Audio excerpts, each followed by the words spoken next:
Once, when Ungan was in Yakuzan's presence, the master said to him, "What does Haikujo Osho usually teach?" Ungan replied, "He says, go beyond 3 phrases, or go beyond 6 phrases and get it."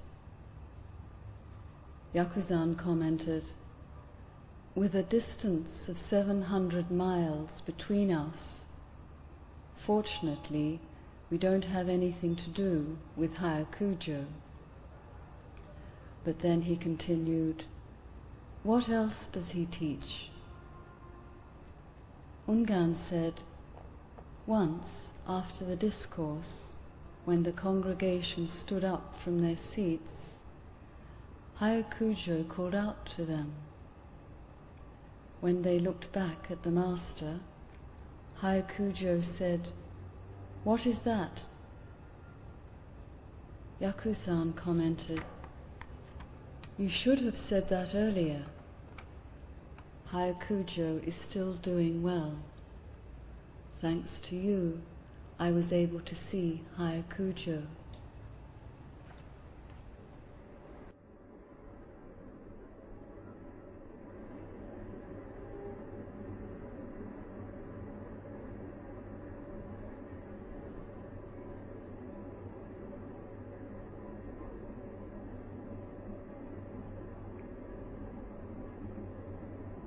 Friends,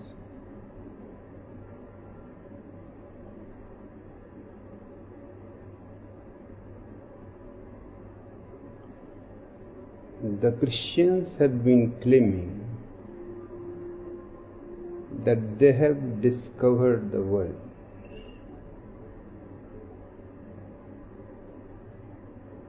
It is just holy shit.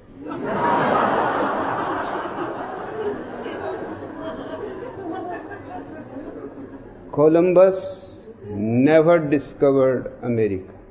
He rediscovered it. It has been discovered many times before, and there are valid evidences of it. In Turkey, there is a map which has been by scientists decided to be 700 years old. It is a world map, America included in it. And it looks so contemporary. What we see in the modern maps is everything available in that map. Not only it means that America was known to the man who made the map, it also implies that such a map cannot be made without a flying machine, without any aeroplane.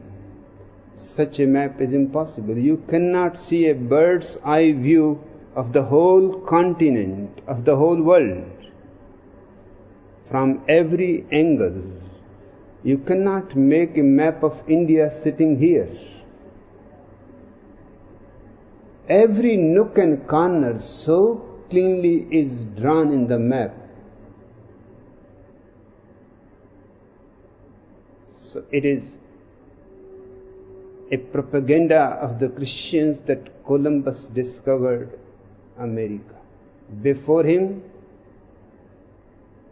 America was perfectly well known, not only America, but the whole world that we know as today. The maps have not changed at all. But this was not the first time that the map was made of America 700 years ago. 5,000 years ago, one of the great warriors of India, Arjuna, has married a Mexican woman. In Sanskrit, the name of Mexico is Makshika. From Makshika, Mexico is derived.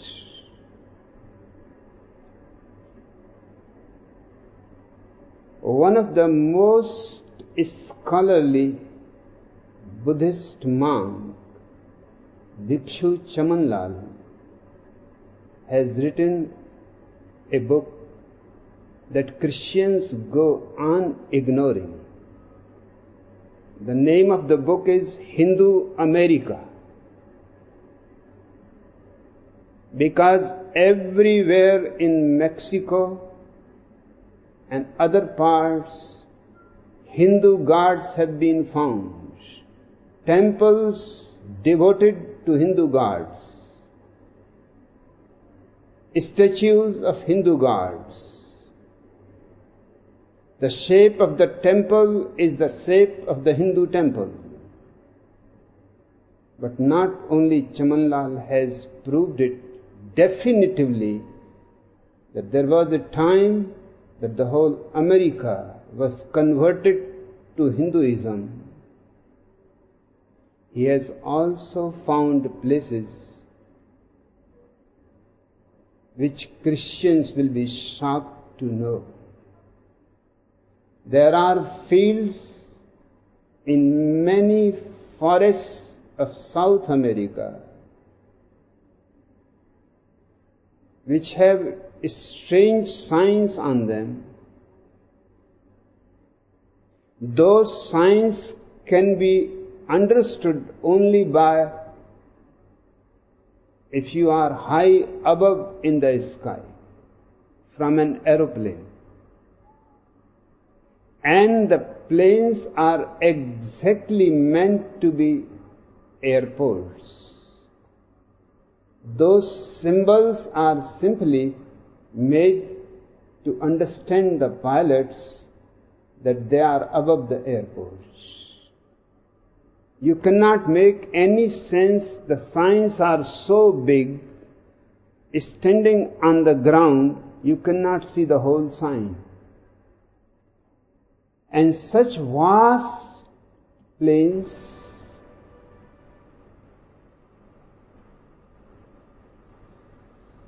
so clean, that even now, after thousands of years, aeroplanes can land on those airports.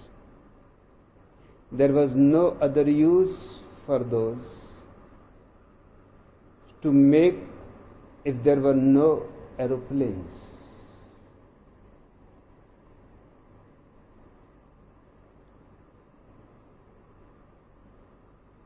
In Sanskrit, the aeroplane is called Viman.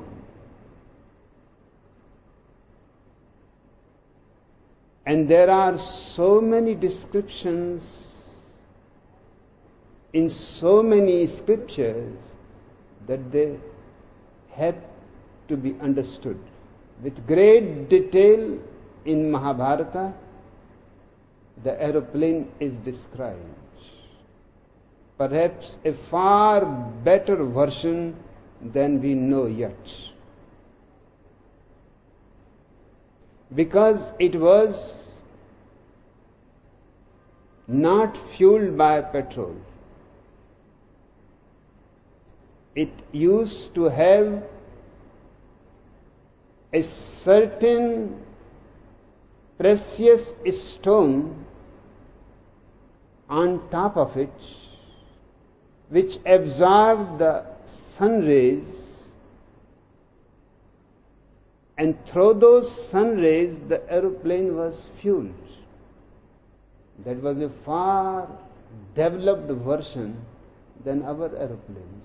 We are wasting all petrol on aeroplanes, on cars. In Mahabharata, which is 5,000 years old, they have found how to use solar energy. And the Christians go on insisting that we have civilized the world.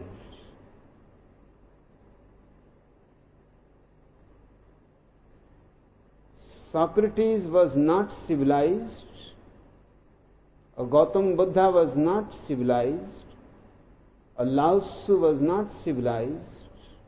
Confucius was not civilized.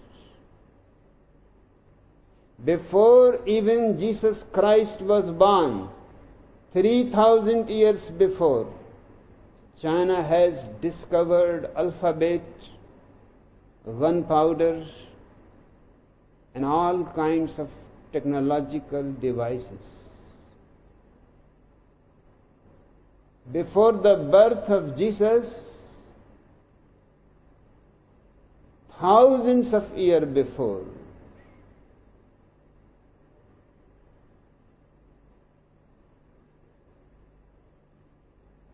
in the Mahabharata, all kinds of weapons are used which were not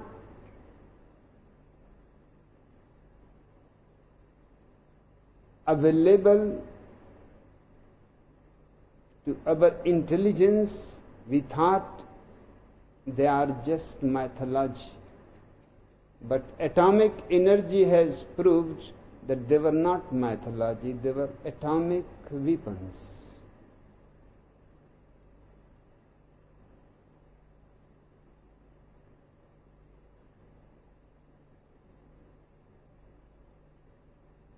Mahavira was 500 years before Jesus, and he was the 24th Tirthankara of the Jainas. The first Tirthankara of the Jainas is mentioned in the ancient most book in the world, Rig Veda, Adinatha.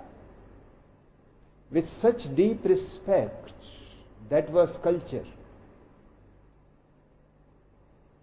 It was Adinatha who founded Jainism and separated from Hinduism. But Hindus' most sacred book does not condemn him, does not criticize him. He criticized everything that Hindus have believed for centuries. The caste system, he was against.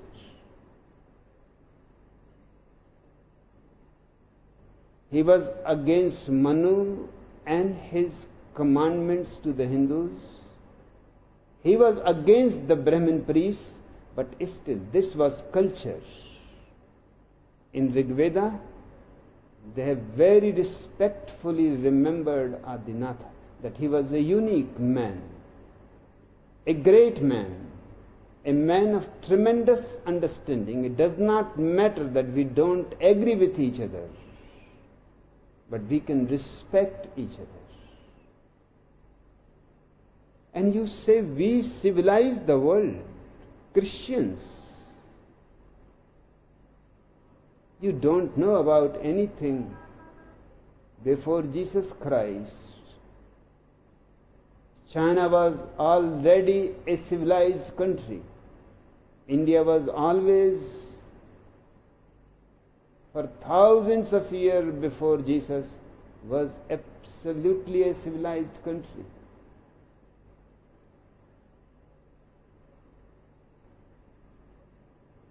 Christians have to come down from their propaganda machine.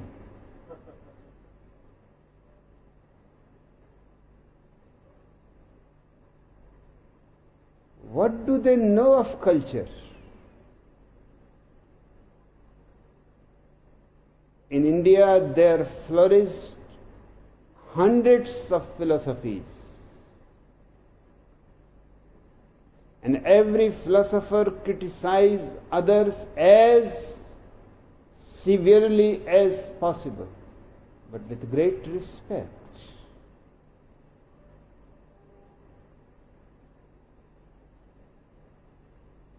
It was not a question of criticizing the other philosopher, it was a question of finding the truth. And that is the aim of all thinkers and philosophers and theologians. So you may disagree, but you cannot be disrespectful.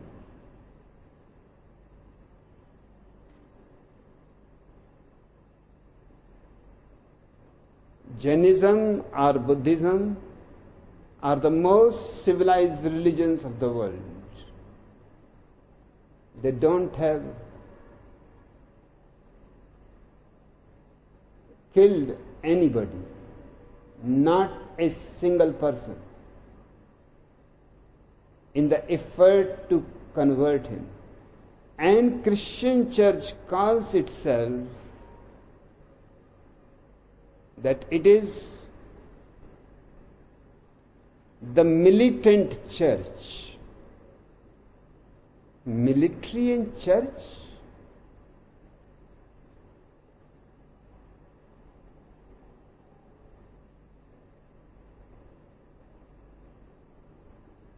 Certainly, Christians have killed more people in the world than any other religion. It is a militant church. It used to have great armies.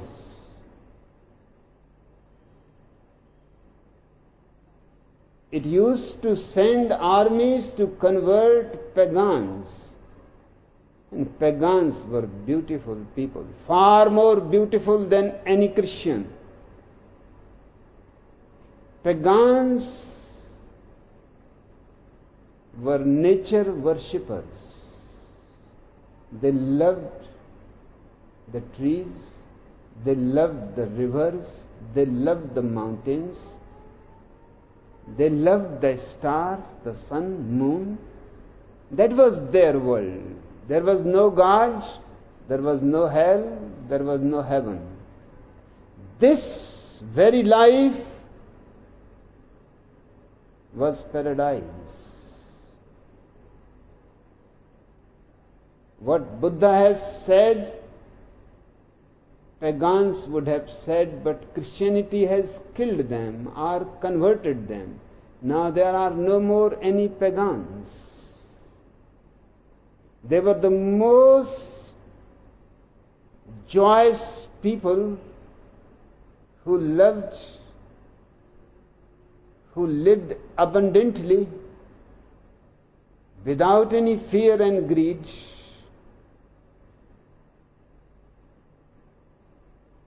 But Buddha has said a statement which is certainly a pagan statement. Buddha said, this very body is the Buddha, and this very earth, the lotus paradise. That statement contains the whole philosophy of the pagans. But Christians treated pagans as subhuman race. They were not human beings. So to kill them was just like hunting animals. What Christians have done is exploiting the whole world, not discovering. What they have done in Australia, they used to kill the natives just as hunters kill animals. They have almost destroyed the native population of Australia. Killing human beings as a game. And the people who had reached Australia were the criminals expelled from England.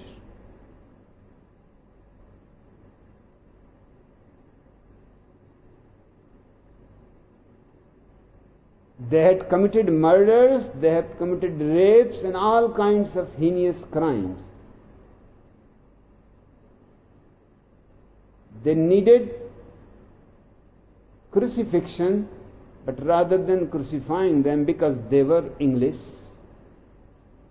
England simply sent them out of the country. And these people became in Australia president, prime minister, super rich people, the most cultured, and they were killing human beings like animals. The same has happened in America, not on such a vast scale, but still the same. Criminals reached America, expelled criminals from England. 2 states they have founded, and 2 states they were the governors, and they simply killed people. And when other people came from other European countries, they destroyed the Red Indians, the natives of America. Those who have survived, they have forced them into deep forests. They call it reservation, but it is sheer change of word. It is concentration camp with a sophistication that Adolf Hitler was not aware. He had to create electric barbed wires around the concentration camp.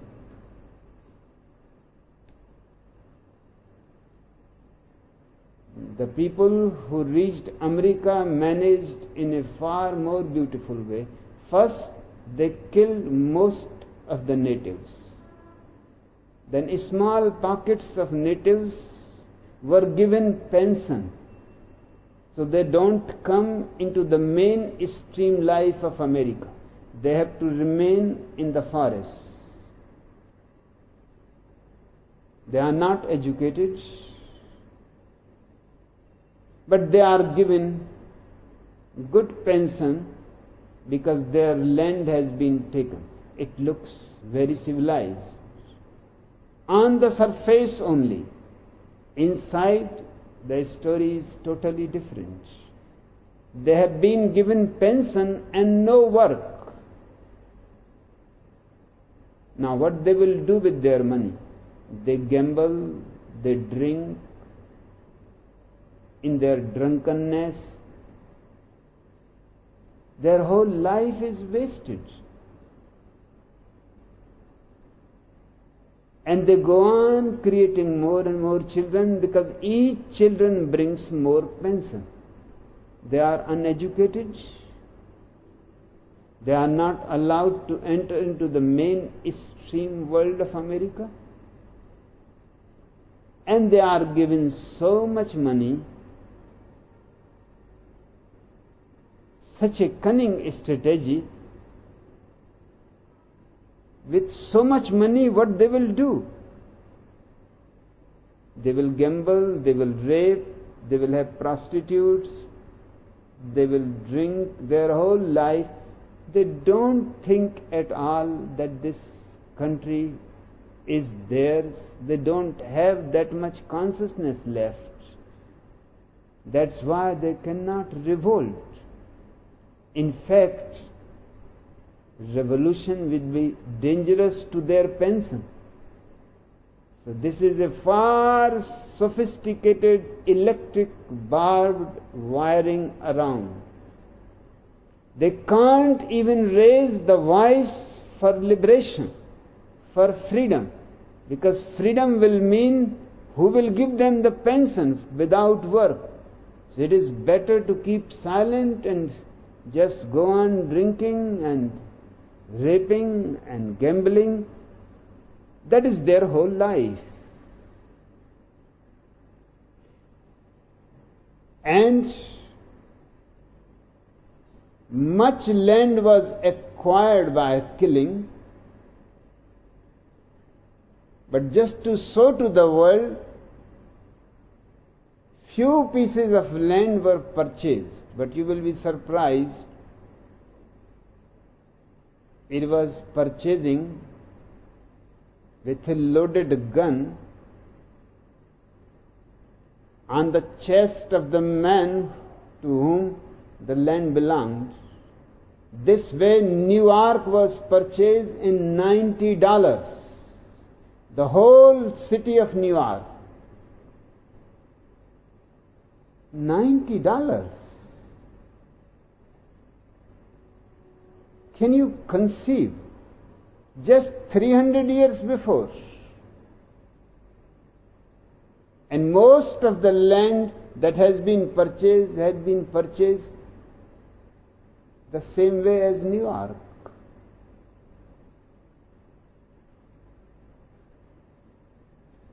But they had a satisfaction that they are paying for the land. When I was investigated in America,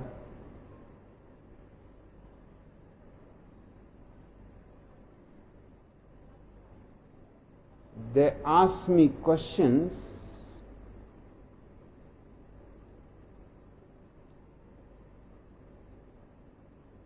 I have to answer them by other questions.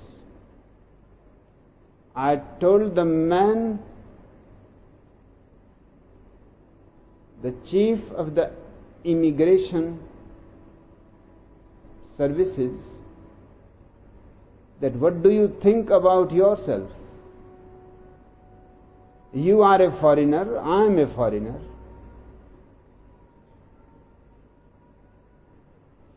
You are a little older foreigner. You came 300 years before. I am fresh. But don't think that this land belongs to you.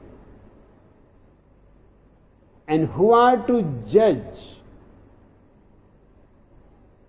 You? You enter this country without any visa and without any entry permit. And you enter this country as invaders. I am entering this country with a visa, with entry permit, as a tourist.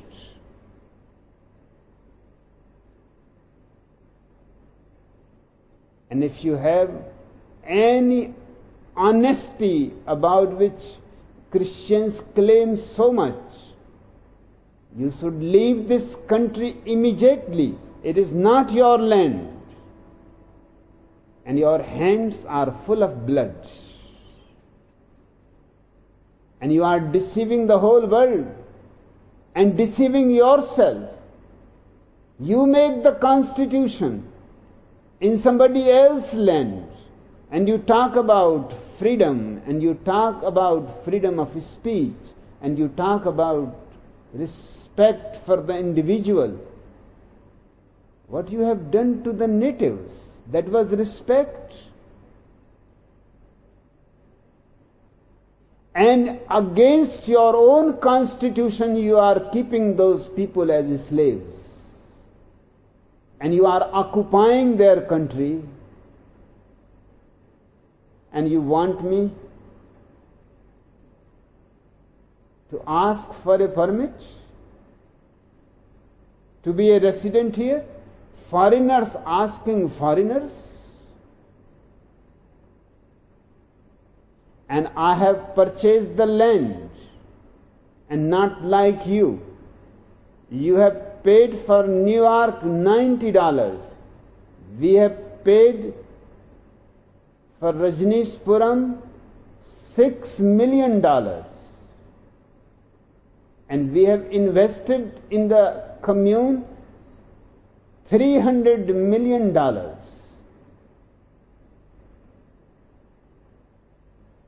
And we have not invaded anybody.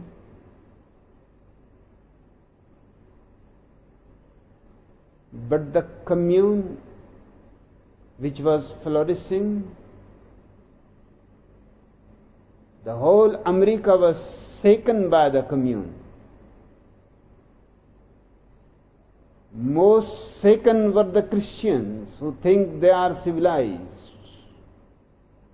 It was the fundamentalist Christian President Ronald Reagan, under the influence and pressure of the church, that destroy this commune, that is dangerous, because it is taking young people from the Christian fold. You go on taking people from Hindu fold, from Mohammedan fold, from Buddhist fold, and that is absolutely right.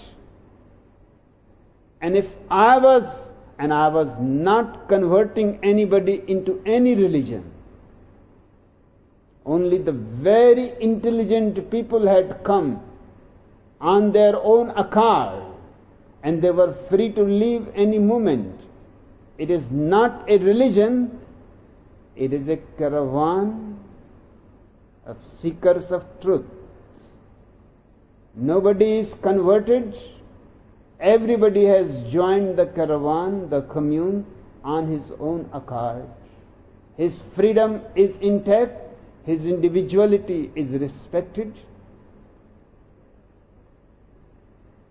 It has been asked to me that there have been before you Hindu,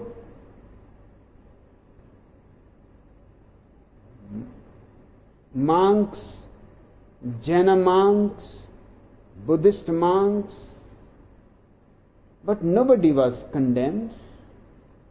Why your commune was destroyed by America by force? The reason is clear.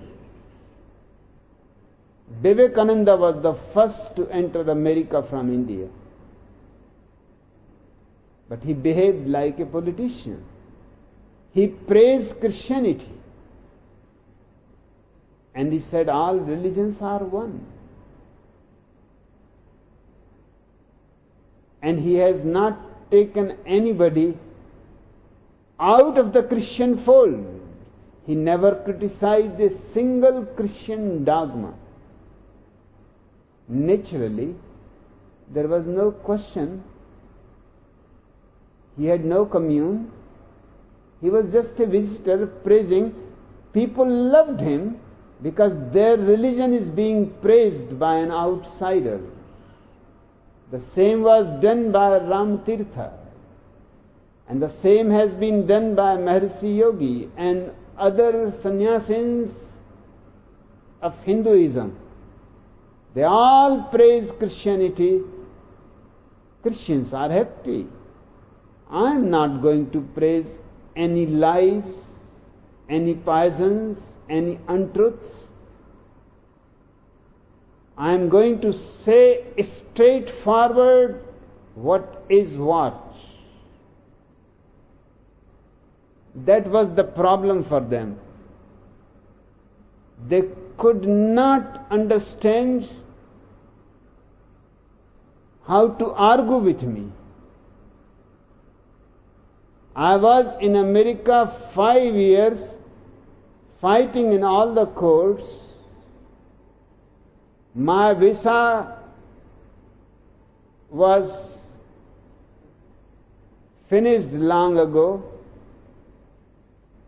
I had no visa, no entry, but they had not the guts even to come into the commune. They were surrounding the whole commune. The commune had 126 square miles. They were surrounding the whole commune with the National Guard with machine guns. But they did not dare to enter into the commune. And we had nothing, just 13 half-automatic guns, which are available in America to any citizen. And these belonged to the police force of the commune, which was paid by the American government, because the police force belonged to the American police force, although all the people were sannyasins who had taken the training of the police. So they were afraid that although the police force is ours, but it is going to fight for the commune, not for us. But the greatest power in the world was afraid of 13 half automatic guns, and they were planning for years and years how to arrest me. And I don't have even a paper knife. To arrest me is so easy. There is no need to handcuff me. There is no need to put chains on me. You just tell me that you are invited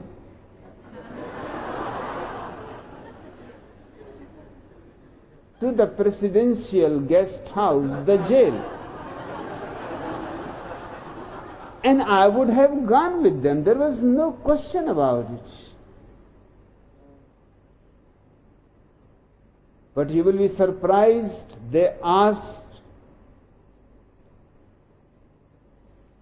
CIA to arrest me. The head laughed. He said, a single individual who has not committed any crime, and you ask us to arrest him? We will not. Even the head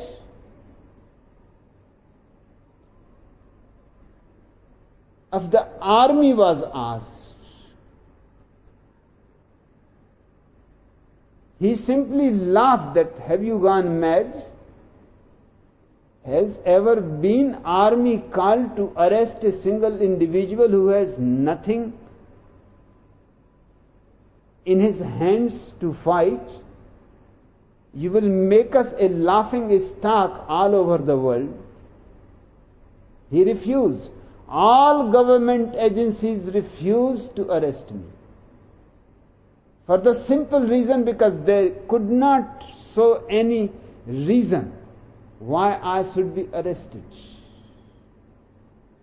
And they could not say that I don't have a visa. My visa is expired long before. They could not say it because I have applied for renewing the visa. And they have not answered. They were afraid if they say no, I am going to take them to the court. Up to the Supreme Court, it will take 20 years at least to decide the matter. So no, they could not say. Yes, they would not say. So they did not tell to the army or to the government agencies that the reason to arrest is that he is living in America without any visa, without any entry. But it was their fault, not mine. I have asked them again and again that either you say no or you say yes. But they could not say either. Yes, they could not say because of the Christian church was pressuring them that I should be thrown out of the country. Because once I am thrown out of the country, the commune will disperse. They had gathered out of love and gratitude around me. Otherwise, there was no reason to be in that desert. We transformed the desert into a garden.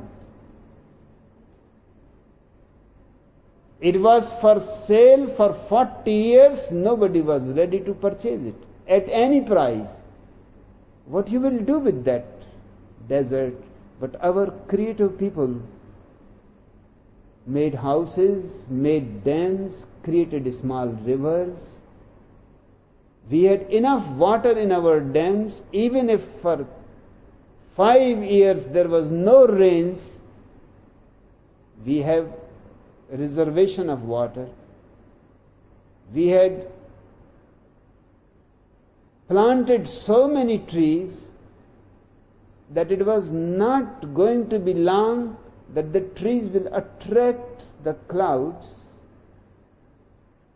We were cultivating in the desert enough food for the commune. Within 5 years more, and the commune would have been absolutely independent. We had our own cows for milk, we have our own hens for people's breakfast.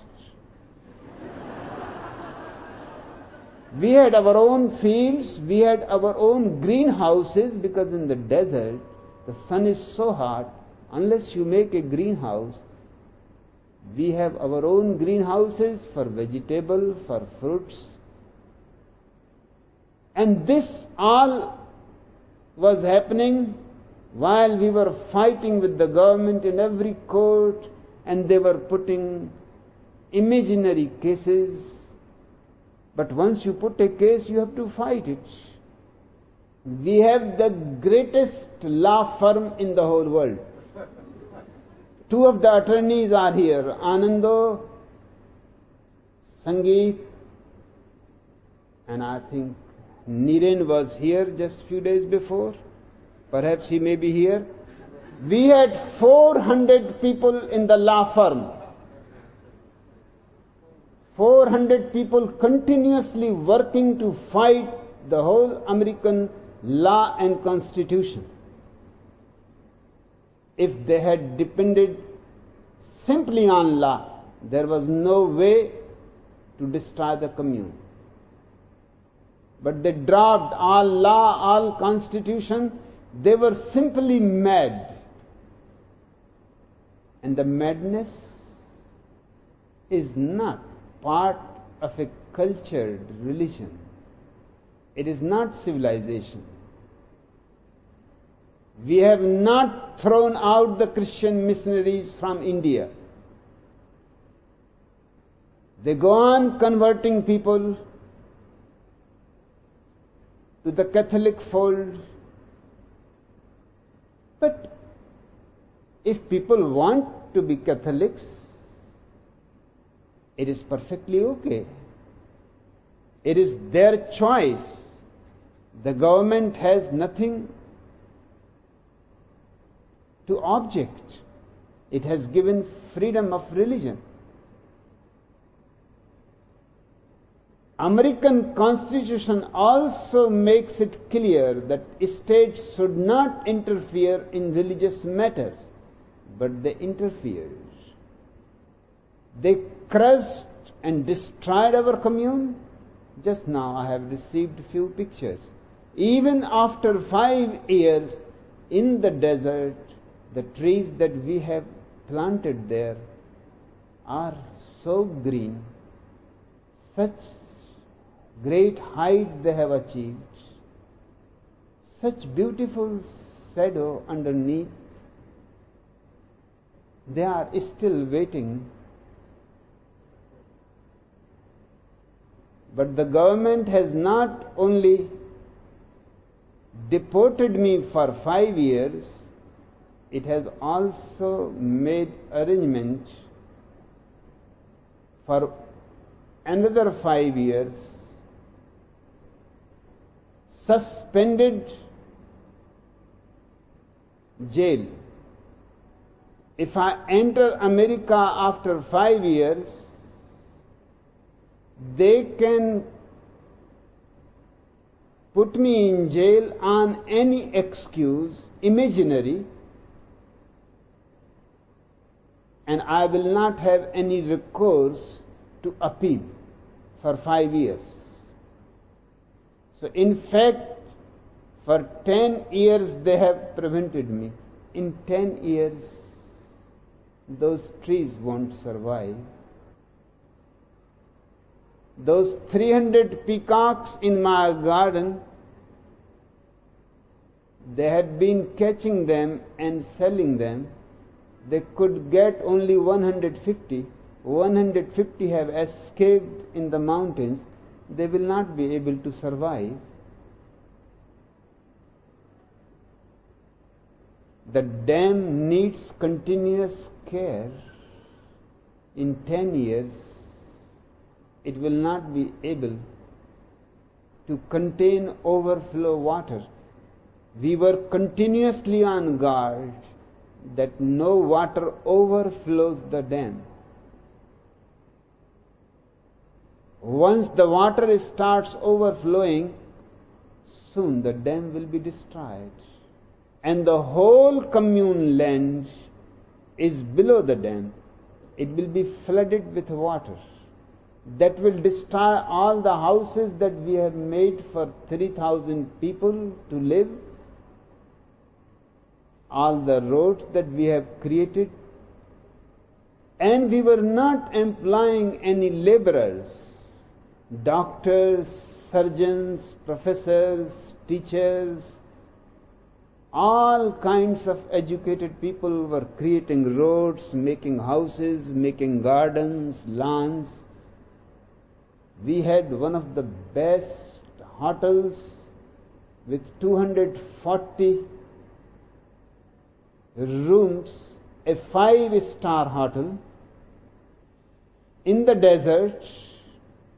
The whole commune was centrally air conditioned. Now what will happen to all that?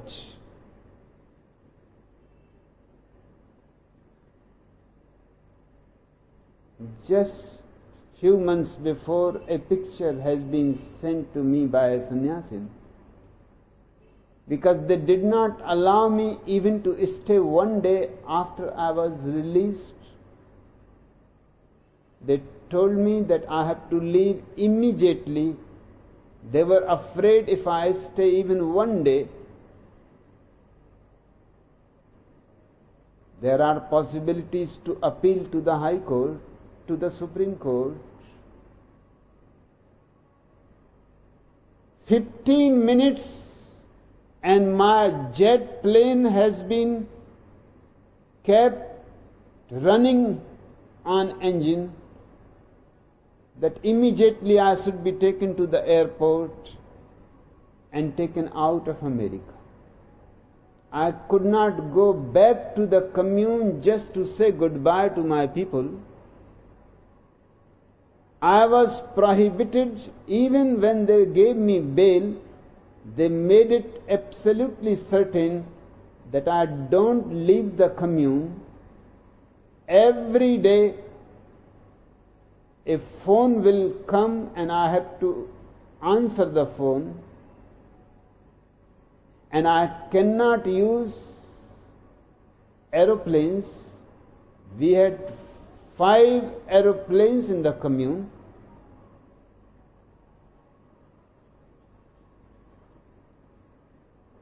I wanted to go to the commune at least to tell to my people that don't be worried, even if I am not here, you continue.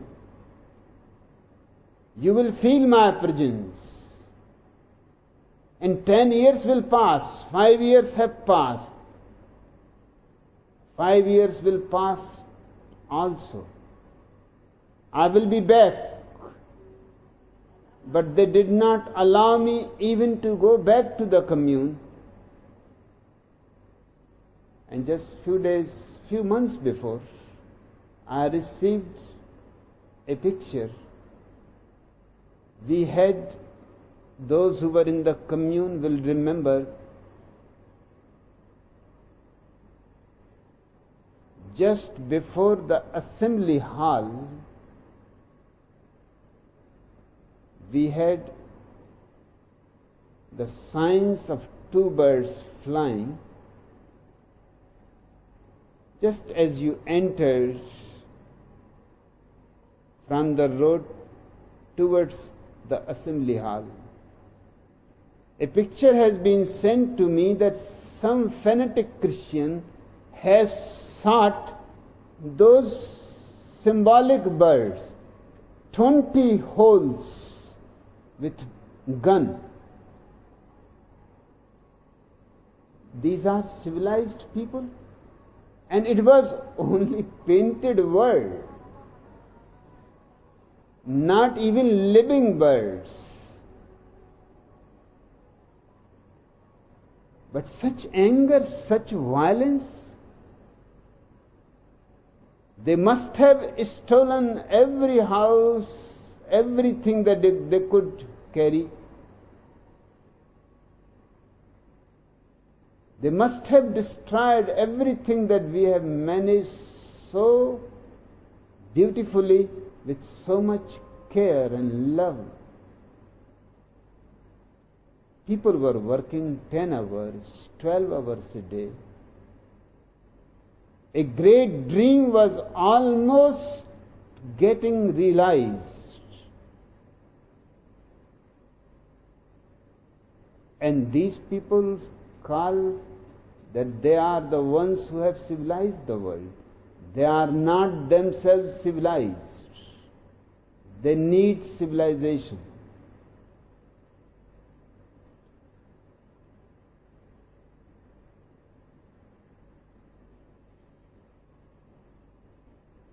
Perhaps in the whole history of the popes, only one pope was honest. This pope was Pope Leo X in the 16th century. He is reported to have said, "It has served us well, this myth of Christ." I am not saying it. It is a statement from an infallible pope.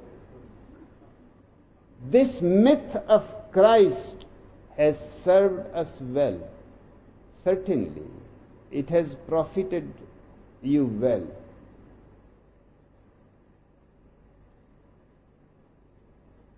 They have been talking about truth,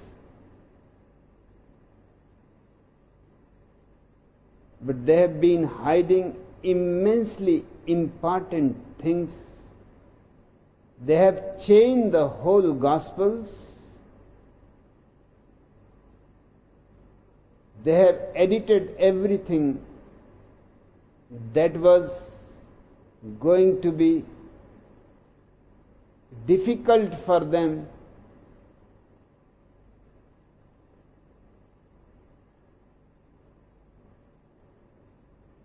to argue for, to defend it. In the oldest versions of the Gospels,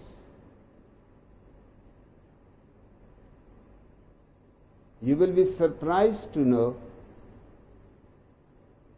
Judas was Jesus Christ, one of the brothers. He has 2 other brothers and 2 other sisters.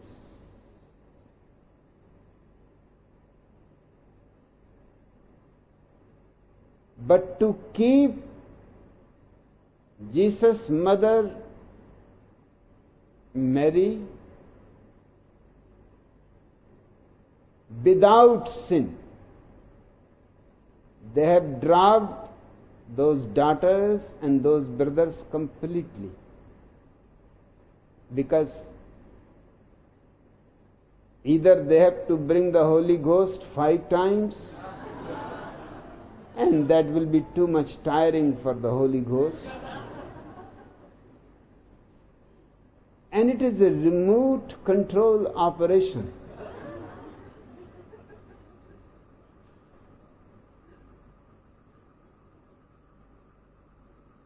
Or they have to accept that Mary gave birth from Joseph, her legal husband.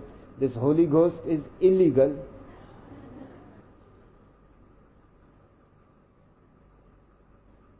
And Jesus is an illegitimate child. They have dropped from the Gospels the very idea that Jesus has any brothers or any sisters. They have to keep Maryam or Mary or Maria, whatever name you give to Jesus' mother. Mohammedans call her Maryam, which looks to me the most beautiful. Greeks call her Maria. Ordinary Christians call her Mary. But to keep Mary without sin was necessary for a certain reason. Why God has chosen Mary to give birth to his only begotten son, because she was without sin. It means on the whole earth there was no other virgin girl.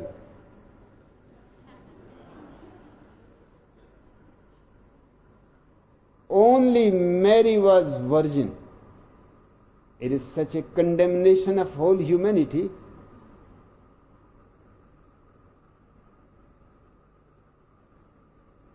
I have heard in a Christian church, the priest was asking,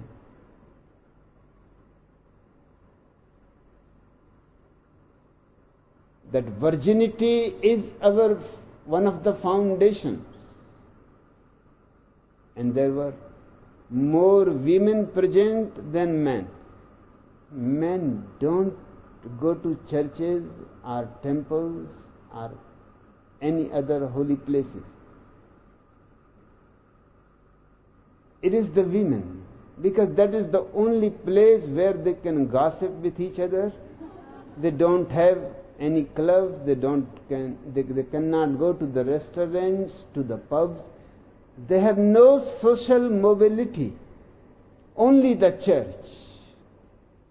So out of necessity, because that is the only place where they can show their ornaments and their beautiful clothing and the fur coats and all kinds of gossips that are boiling within them, they don't go for Jesus Christ, for sure.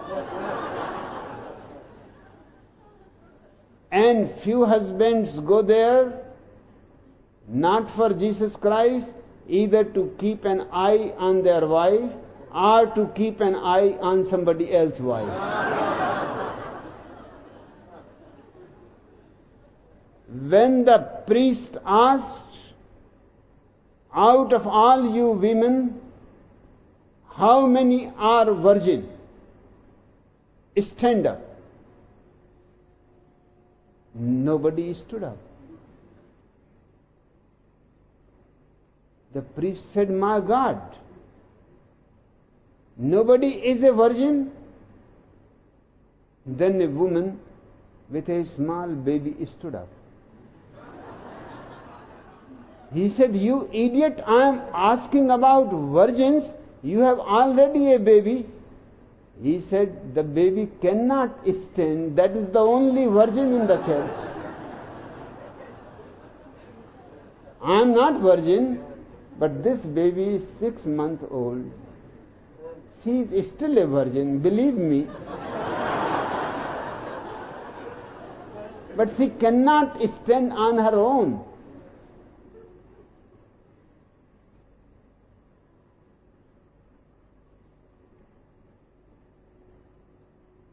They say they are defending truth. They are defending lies.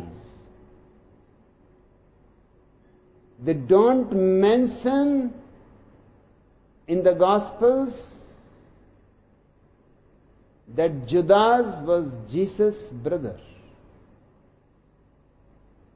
And one thing is certain, they go on condemning Judas, that he betrayed Jesus for 30 silver pieces. But in the Gospels themselves, there is not a single word about condemnation of Judas.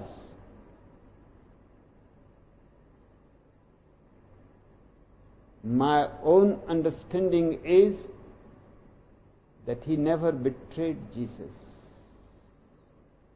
It was Jesus himself, in his fanatic hallucination. Judas was trying to convince him that don't go at this moment in Jerusalem. It is Jewish holiday, and this is the time of the year when people are crucified. You will be caught. There are rumors all around. It is better not to go to Jerusalem at this moment. Let this festival pass, then you can go. But Jesus was absolutely fanatic. He said, don't you trust in God?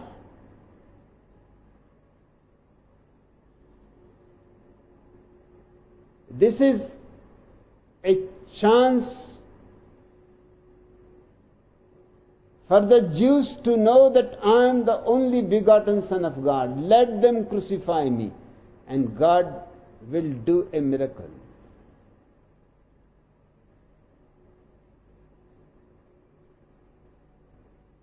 And you have not been told that Judas was so much sad and sorry when Jesus was crucified that second day he committed suicide, hanging himself by a tree.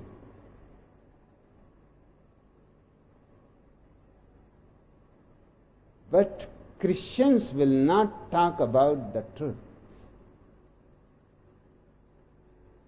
They have to throw the responsibility on someone, but without any evidence from ancient scriptures. It is one of the most poisonous religions.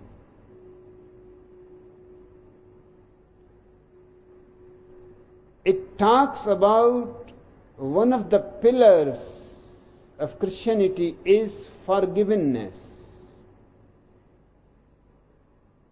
It looks beautiful when you hear the word forgiveness, but the implications are very evil.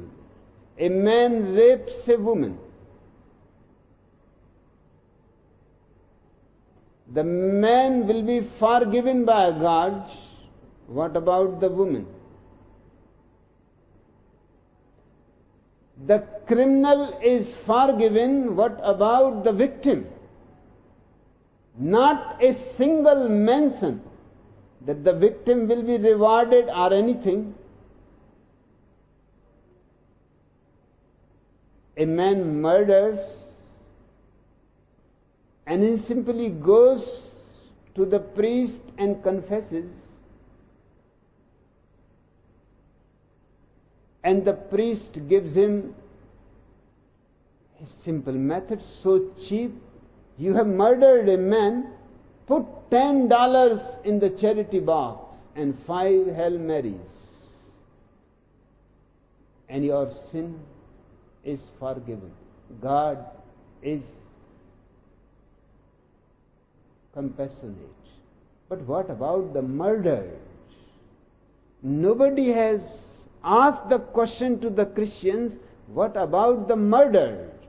What God is going to do to the murdered, to the raped woman, to the molested child? And strangely enough, the same man will commit another murder because now he is fresh. The old murder is erased, forgiven, in $10 and 5 Marys. Now he can commit another murder, he can commit another rape. All that he needs is to go and confess to the priest and give some money, and the priest will give him a prayer to do 5 or 10 times. There is nothing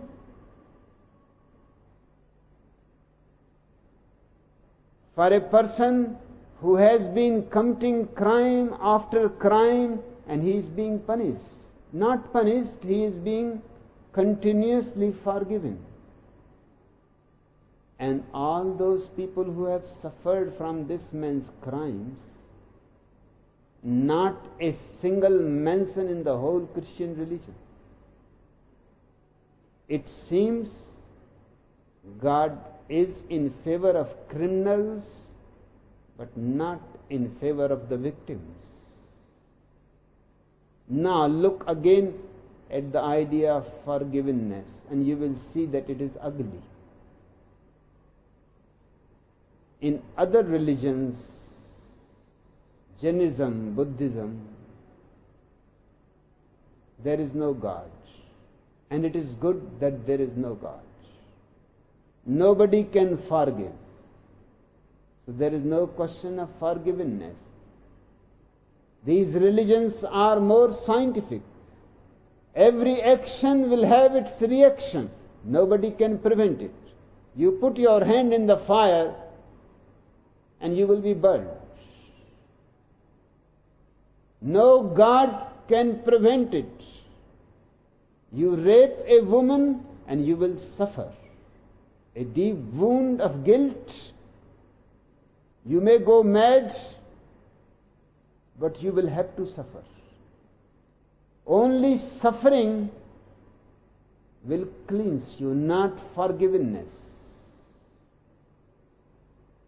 These religions are far more scientific.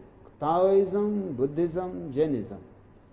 These three religions don't have any God, they don't have any hell, any heaven. They are purely scientific. Live according to your awareness, and there will be nothing like sin committed by you. Live unconsciously and you will suffer. It is unconsciousness that suffers, and there is nobody who can forgive you, because that forgiveness is in itself a criminal act, because the raped woman is suffering. Perhaps she gets pregnant, she has a child which she cannot love, she hates. It is out of rape that the child has come to her. No discussion at all about the very fundamental problem. Forgiveness is not the right thing. One who commits anything against existence has to suffer. One who helps existence to grow towards more beauty and more consciousness and more joy and more dance should be rewarded not by any God, by his own act. In fact, when you do out of your awareness something good, the very action brings such blissfulness to you, such peace, such joy. You are rewarded in the action in itself. And if you do evil, that is only possible if you are not meditative.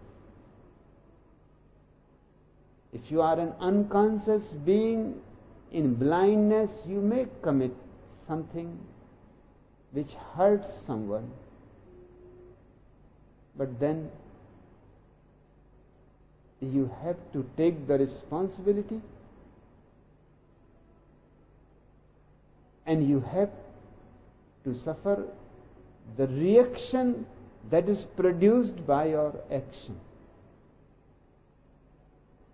Christianity is absolutely unscientific. There is no future for Christianity.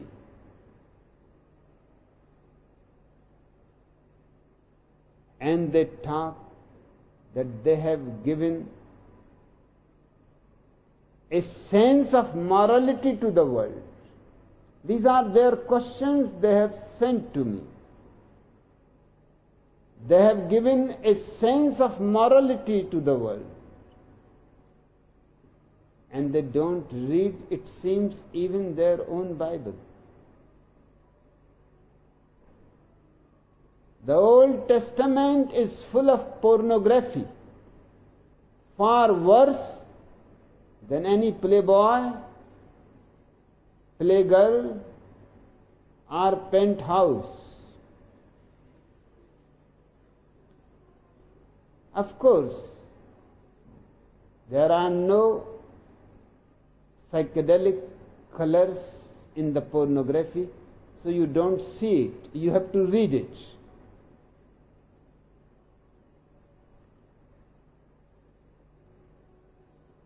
There are 388 pages of pornography in the Old Testament. This is the biggest pornographic holy scripture. One of my friends, Ben Eckerle, has pulled out those 380 pages and created a book called the X-rated Bible. Now Christians all around the world are trying to ban the book, but it is already gone underground. It is moving. I have it.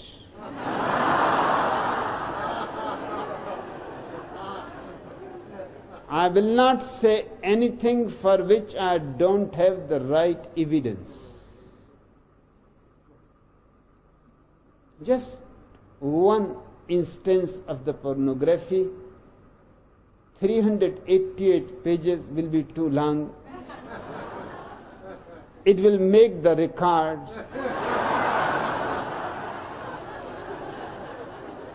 According to the book of Samuel, King David, no ordinary person, very respected in the Old Testament. King David saw Bathsheba bathing from the roof of the palace. Great king. And thought she was beautiful. So he had her brought to him so that he could sleep with her. When she became pregnant, David called her husband back from the war. He was a soldier in his army. So that he could sleep with her and believe the child was his. But the husband did not sleep with her. So David had the husband Uriah sent to the front of the hottest battle so that he was killed. Then he married Bathsheba. As a punishment for this, the Lord threatened that he would take David's wives from him and give them to his neighbor, who would sleep with them in public view. Great punishment. God also seems to be pornographic. This is the old jungle's law, eye for eye. You have slept with somebody else's wife, all your wives, not one. David had many wives. He was a great king. All your wives will be taken away from you, and in public view, they will have to make love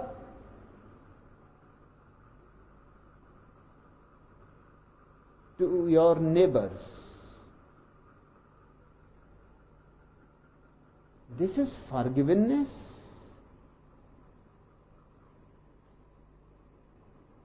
And what is the justification? He has slept only with one wife, all his wives, and what the wives have done. They have not slept with the soldier's wife. Why they are being punished? It is strange. David commits the sin, his wives will suffer the punishment.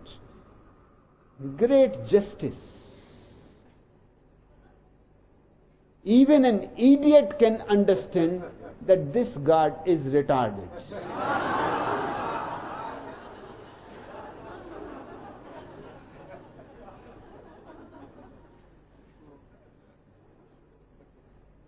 They have asked me,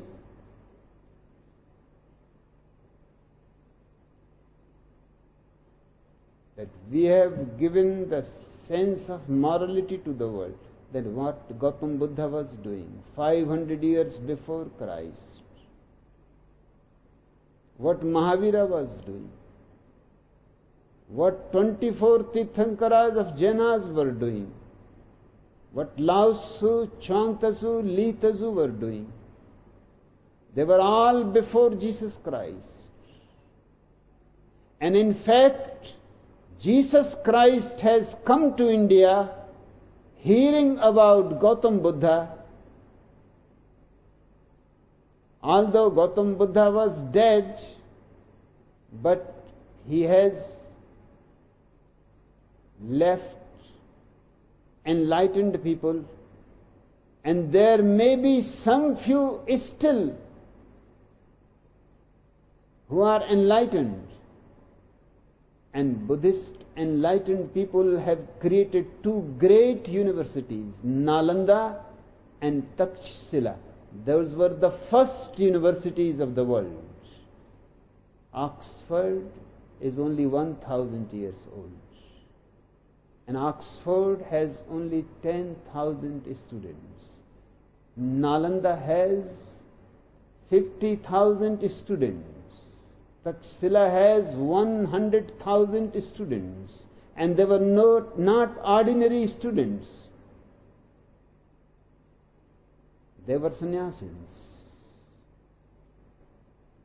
And they were not learning scripture, they were learning meditation. They were learning how to enter into past lives and to find out what you have done in the past lives. Those were great universities which were destroyed by Hindus, but Jesus came in the right time. He could meet enlightened masters in Nalanda and Takshila. He went to both the universities. It is on record. Far away in Ladakh, in the Himalayas, there is a Buddhist monastery which has a record of all the visitors. One of the visitors is Jesus to the monastery in Ladakh. 150 years ago, a Russian explorer reached to Ladakh, and he has written the whole page that was written about Jesus. That a man who was a Jew, young man, came and remained in the monastery, and he was tremendously beautiful, and he tried to learn everything of what Buddha had been teaching. He has visited Takshila and he has visited Nalanda, and he has seen enlightened people and learned from them many things. These are the 17 years that are missing from the Bible. 17 years he was here in India, in Ladakh, in Tibet. So whatever he has been teaching is borrowed from the East. You have not given a moral sense to humanity. Even Christ has borrowed it from the East. And there is great similarity in his statements and Gautam Buddha's.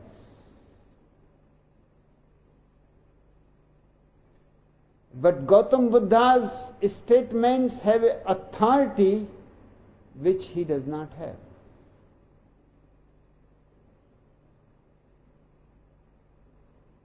For example, do unto others as you would have others do unto you. An ancient Buddhist proverb. But Christians brag about that very much. As far as I am concerned, whether it is Buddhist or Christian does not matter, it is wrong.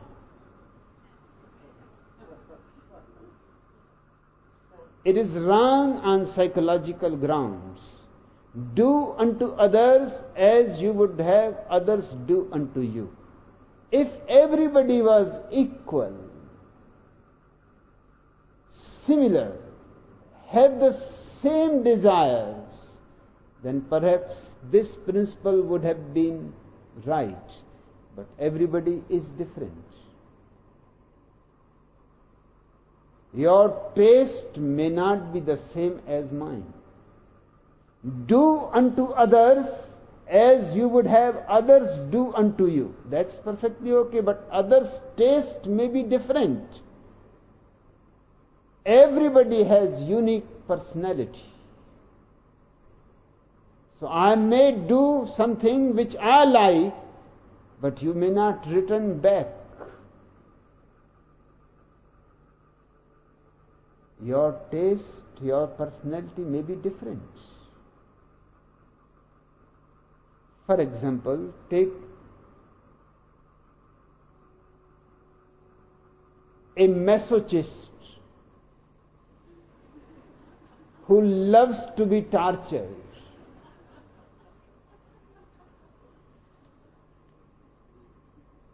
That is his best joy, to be tortured. He reads this statement: do unto others as you would have others do unto you. What will happen? He will start torturing you, hoping that you will in return torture him. But it is not necessary. You may be a weaker person,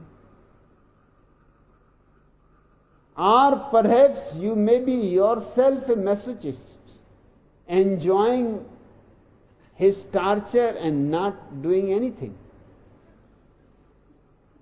It is said the best couple, the perfect couple in the world is one in which one partner is a sadist and another partner is a masochist. But it is very difficult to find such a perfect couple, where one loves to be tortured and the other loves to torture. They fit.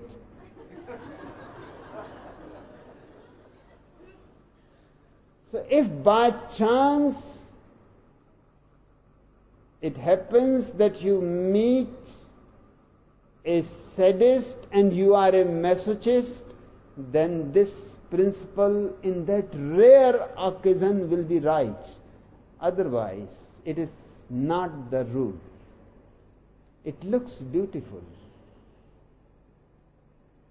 but it is unpsychological. It does not touch the depth of human psychology. People's tastes differ.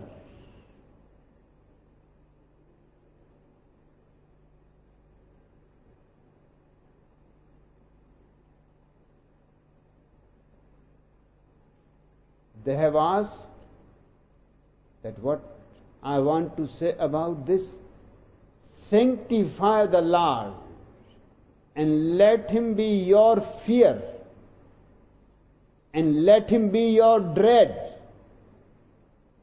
And on the one hand they go on talking about His forgiveness, His compassion, His love,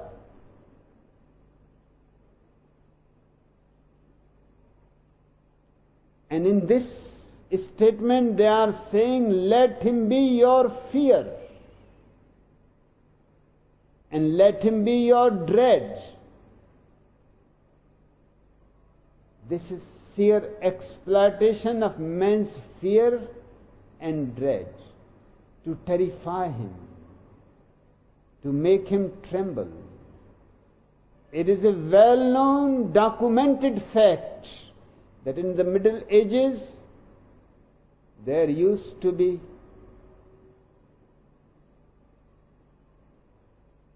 Christian missionaries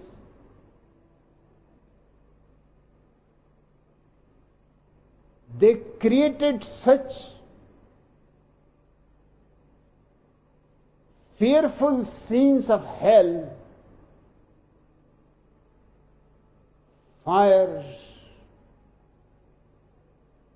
eternal fire, devil torturing everybody in every possible way. And it is going to end never.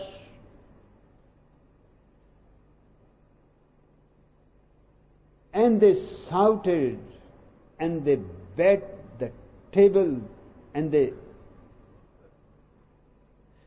slammed the Bible on the table. And they created such fear amongst the women that after their sermon, that was their success, to count how many women have fallen unconscious, foaming, in a coma. The whole picture was so colorfully painted that they started trembling, because they all know they have committed sin. They have loved man, that is the greatest sin.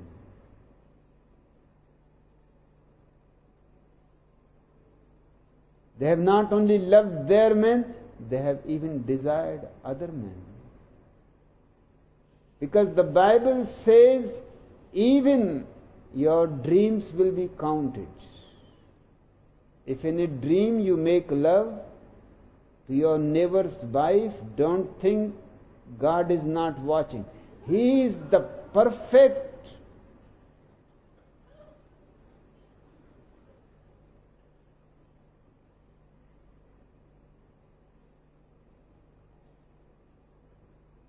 witness of everything that is happening in the world. He is looking through every keyhole. He is looking even in your dreams. You are not even free to dream.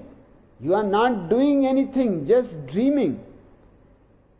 Even your dreams will be counted on the day of judgment as sins. No difference, equal. Whether you have committed actually a sin or you have just dreamt about it, imagined about it, equal punishment. The whole Christianity lives on fear and greed. Those are human weaknesses. Man is afraid of death. Man is afraid what is going to happen beyond death. Man is afraid of his own desires, his tendency to love.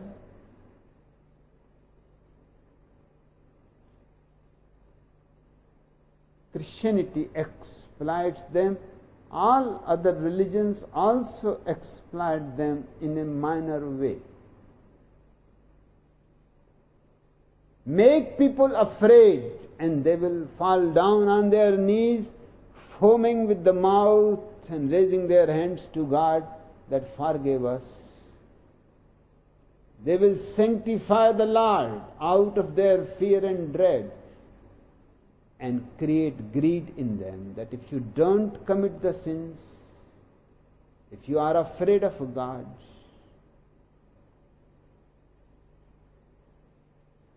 all the pleasures that you can dream about will be yours in paradise.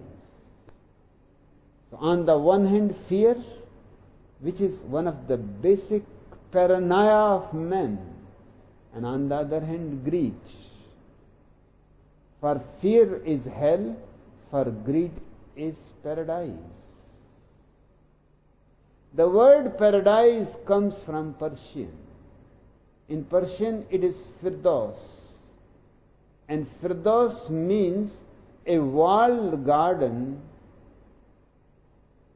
where kings used to enjoy hundreds of women, wine, a pleasure garden. Paradise is nothing but a changed form of Firdaus, walled garden of pleasure.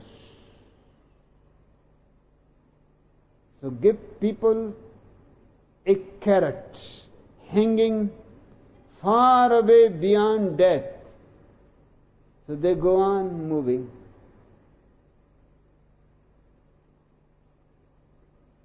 That carrot, whether it exists or not, nobody knows, because nobody has returned from paradise to inform you what is true and what is untrue. And nobody has returned from hell either. So both are fictions, not a single witness. But by creating more fear, more dread, more greed, you can manipulate humanity into slavery. This is not morality. This is sheer slavery. You are taking the dignity of human beings and you are destroying their beauty, their joy, their life, and filling it with all kinds of rubbish, poisons. They have poisoned almost the whole humanity. Even Mahatma Gandhi, I have looked deeply into his life and his actions. Perhaps not even his followers have gone deep into his mind. He was 1% Hindu. He was born a Hindu. He was 9% Jaina, because he was born in Gujarat, which is under the impact of Jainism. Even Hindus are under the impact of Jainism. And he was 90% a Christian. At least 3 times in his life he wanted to become a Christian, but was persuaded by his friends that that will destroy our whole political fight for freedom. If you become a Christian, Hindus will not be with you. Neither Mohammedans will not participate under your guidance. So please don't do this. But what was the reason why he wanted to become a Christian? In his prayers, he continuously says, I am not afraid of anything except of God. That is a Christian idea that has become conditioned in his mind. Because he was educated in England for his law degree, and then he was in constant companionship with the Christians in South Africa. He came back to India when he was 40 years old, almost completely programmed by the Christians. And here, a great Christian missionary, C.F. Andrews, was continuously nagging him to become a Christian. Without being a Christian, you cannot reach paradise. And who would not like to reach paradise? Jesus says, anybody who goes to paradise goes through me. There is no other way. There is no other alternative.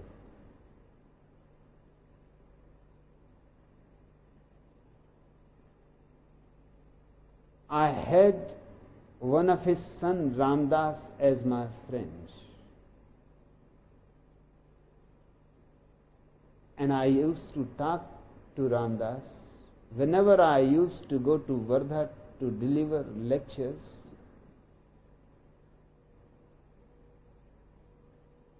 that did not your father ever thought about? That God is love, that's what Jesus says. How you can be afraid of love? You can be afraid of everybody except God. And he was making just the contrary statement. But Christians are doing the same. He was repeating just Christian theology like a parrot. On the one hand, God is love. On the other hand, fear God and feel the dread. Then God is not love. Love dispels fear. Love dispels dread. Love is the only thing in the whole world which destroys all fear, all death. Love is the only alchemy that transforms you into an authentic religious person. Not fear. Fear creates only slaves. Fear and dread are the reasons of all psychopaths. The whole pathology that psychiatrists and psychoanalysts are treating is created by some kind of fear. But from the very beginning, the children are told, be afraid of God. He is seeing everyone. I have heard about a Christian nun who used to take his bath in a closed bathroom, keeping her clothes on. When other nuns found it, they said, are you mad? The doors are closed and there are only nuns around here. There is no man in the monastery. Why you take your bath keeping your clothes on? The nun said, God is omnipresent. He is in the bathroom too. So I am afraid. Such conditioning is bound to create pathology.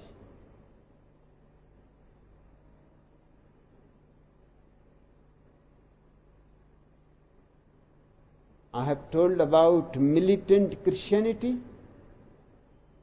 It is said, fight the good fight, onward, Christian soldiers. Is it a religion or an army? But it has been killing millions of people. They call them religious wars, holy wars, crusades. Mohammedans call their holy wars jihad, war for the God. God needs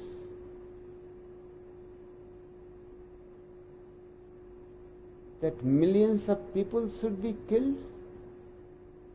This statement comes from God or from Jesus Christ, who talks continuously of love, but now it is militant Christianity. Fight the good fight. Because it is a fight for God.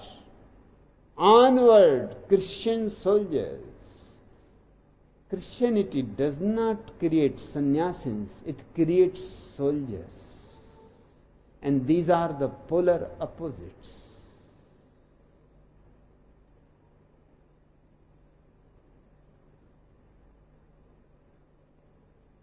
The monks who has come here belong to a certain sect of Christians, Jesuits.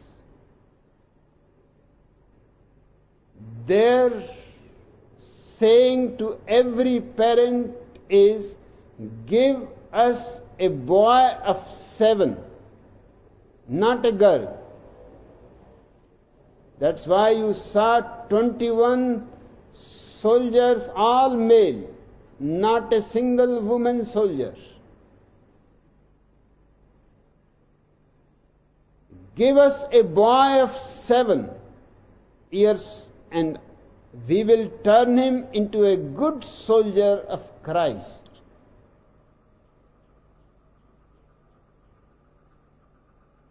On the one hand, they go on saying that Christ is the pacifier, that He came to make the world at ease and in peace. And on the other hand, they are asking 7-year-old children. Why? Because after 7 years, you can start conditioning and programming perfectly. The boy will be able to understand it. And by the age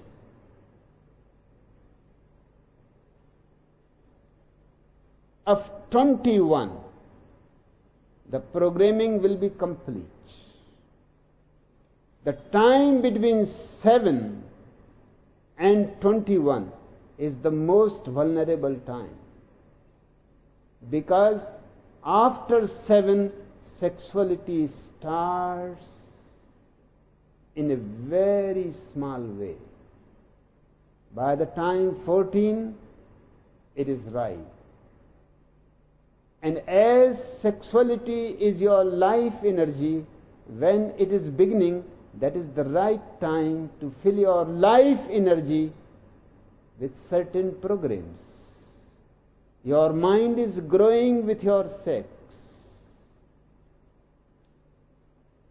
It is not a coincidence that millions of people around the world have only the age, mental age 7. From there, they have been filled with beliefs, Hindu, Christian, Mohammedan, and they lost their intelligence. There is no need of intelligence. They are given everything as a belief, they don't have to explore. So they lose their growth of intelligence. I have called in America that Oregonians, where our commune was, are retarded people.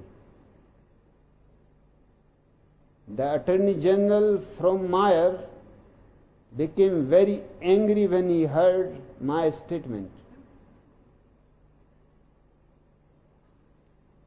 But the University of Oregon became interested that whether there is some truth what I have said. I have returned back to India, then their research and their survey came. They have done the survey of the commune while I was there. Then they surveyed all cross sections of Oregon society. And they were absolutely puzzled how I said it. Because all Oregonians' average mental age is 7 years. And the commune's mental age was double, 14.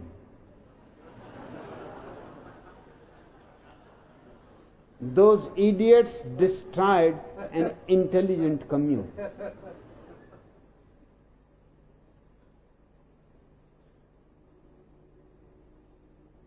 And this 14 years is also because you are coming from conditioned families. I go on sharpening your intelligence, but you are already conditioned. That conditioning takes a little time. A man is capable of going hand by hand, soldier by soldier, his physical age and his mental age together. When he is 14, his mental age is 14. When he is 21, his mental age is 21. When he is 70, his mental age is 70. That will be the right growth program. But no religion wants people of such intelligence, because then they will see all the contradictions and all the superstitions and all the stupidities of your religion. And why they are asking a 7-year-old child? Because after 7 years, it is possible to program the child easily. He becomes vulnerable. He is growing in his sexual life. He becomes open. You can feed any kind of nonsense and he will accept. It will become his bones, it will become his blood, it will become his marrow, it will become his mind. And he will never grow beyond the age 7. And they are ready to return the child by the age of 21, because at that time sexual energy comes at the highest peak when you are 17 and a half. That is the greatest power you have. After 17 and a half, you are on the decline. By 21, you have become too ripe now.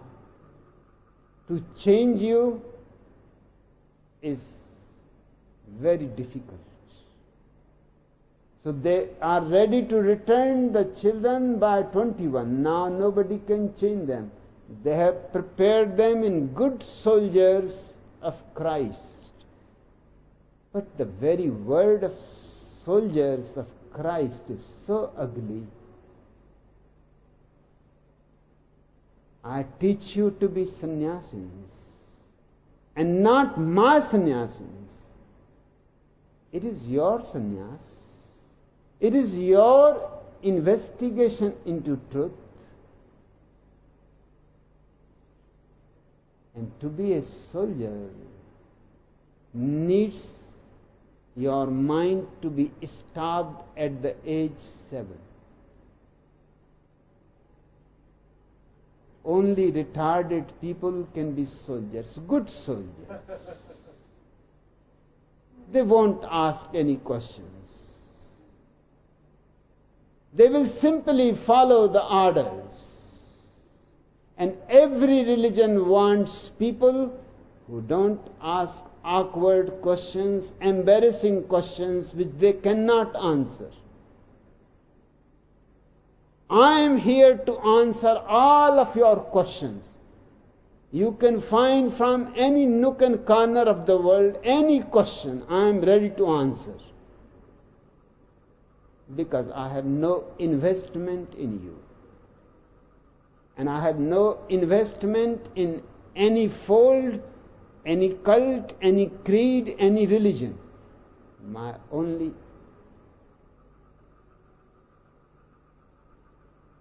love is to share the truth, the beauty, the godliness that I have found. It is overflowing. All I need is just a silent receptivity, a silent listening. And you will not be turned into soldiers of anybody. You will be an individual on your own feet, a sannyasin in your own right.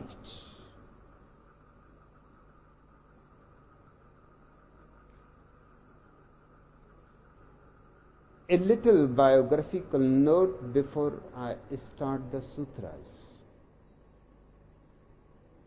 Ungan was born in 782 and died in 841. He had entered Hayakujo's monastery at the age of 12. Later he left Hayakujo, going to Yakusan, through whom he realized his enlightenment. Ungan's older brother Dogo joined Ungan as a monk when he was 46. Having studied with the master Nehan, a disciple of Matazu, Dogo went to Yakusan. He invited Ungan, his brother, to come and live at Yakusan's monastery too. Ungan anticipated that Hayakujo would be reluctant for him to leave. But Hayakujo said, "That's right. An old saying runs, parents give me birth, friends give me growth. It is perfectly good, you can go. I have given you birth, now find friends who can help you to grow." This is a beauty in Zen. No competition.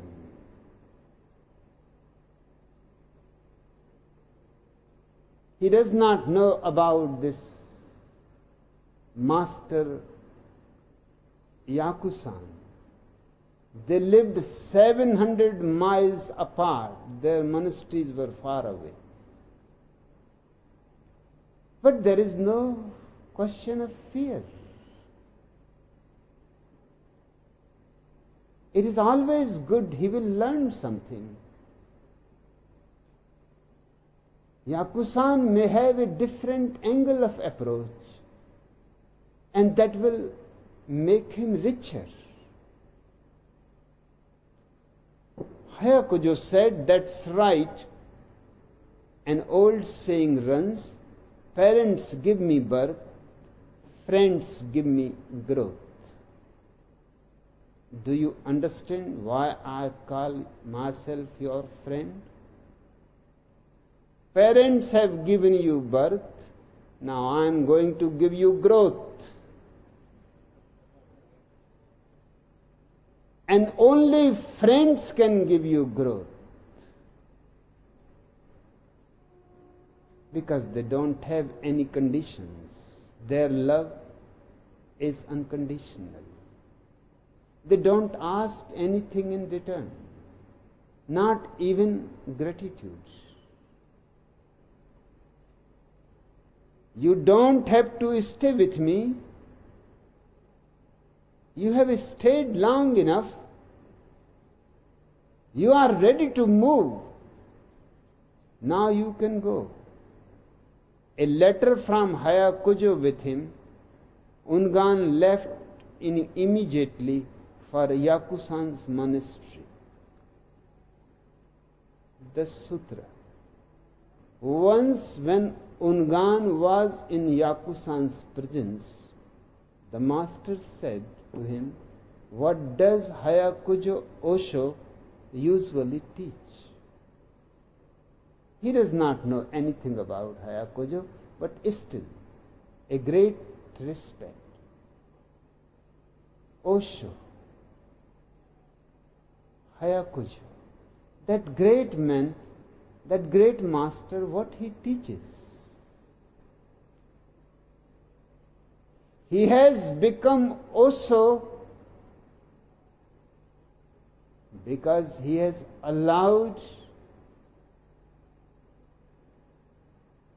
Ungan without any interference, that there is no need. I am an enlightened master. Where are you going? No, he simply said, "It is perfectly good, you go. Be as rich as possible. Learn from as many masters as possible. It is a question of truth. not a belonging to me. You are not my possession. I love you. I want you to grow higher than me. I want you to be more richer than I am. Have every opportunity. Never miss it. This statement and the letter made Yakusan call Hayakujo Osho. The man is certainly great. What does Hayakujo Osho usually teach? Ungan replied, he says, go beyond 3 phrases. What are the 3 phrases?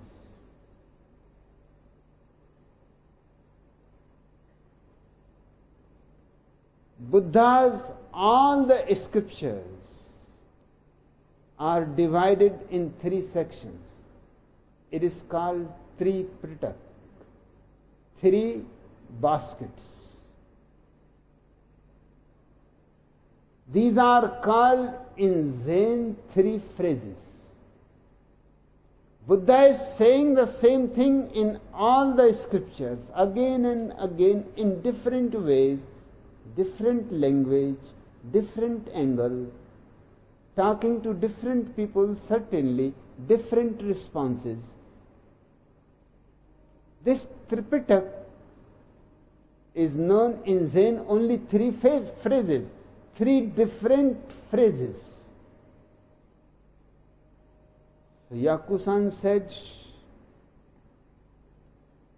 what Hayakujo Osho teaches you? Ungan answered, he says, go beyond 3 phrases.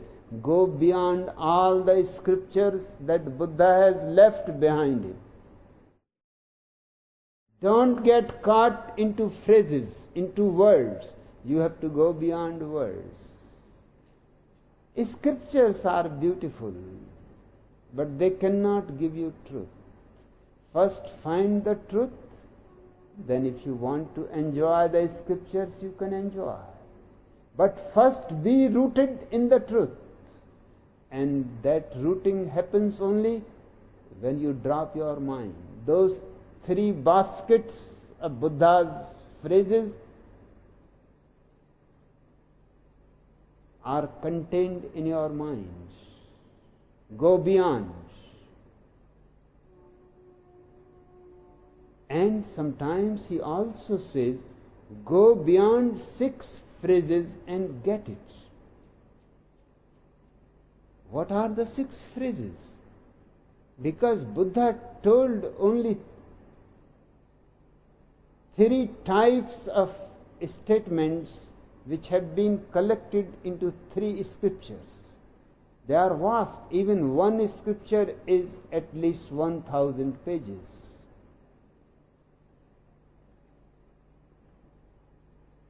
But because in India it has been a tradition,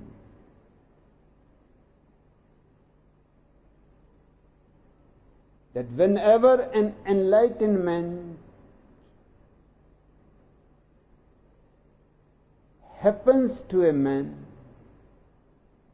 whatever he says is so beyond the ordinary mind that it has to be interpreted so that the ordinary human masses can understand it.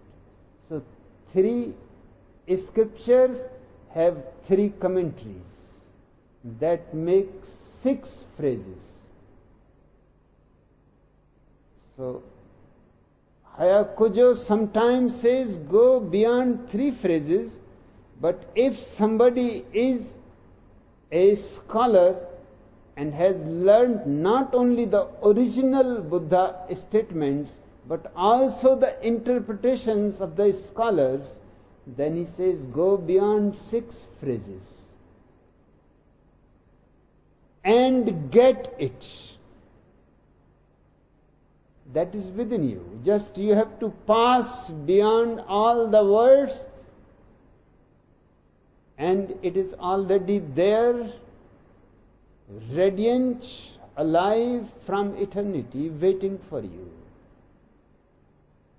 Yakusan commented, with a distance of 700 miles between us, fortunately we don't have anything to do with Hayakujo.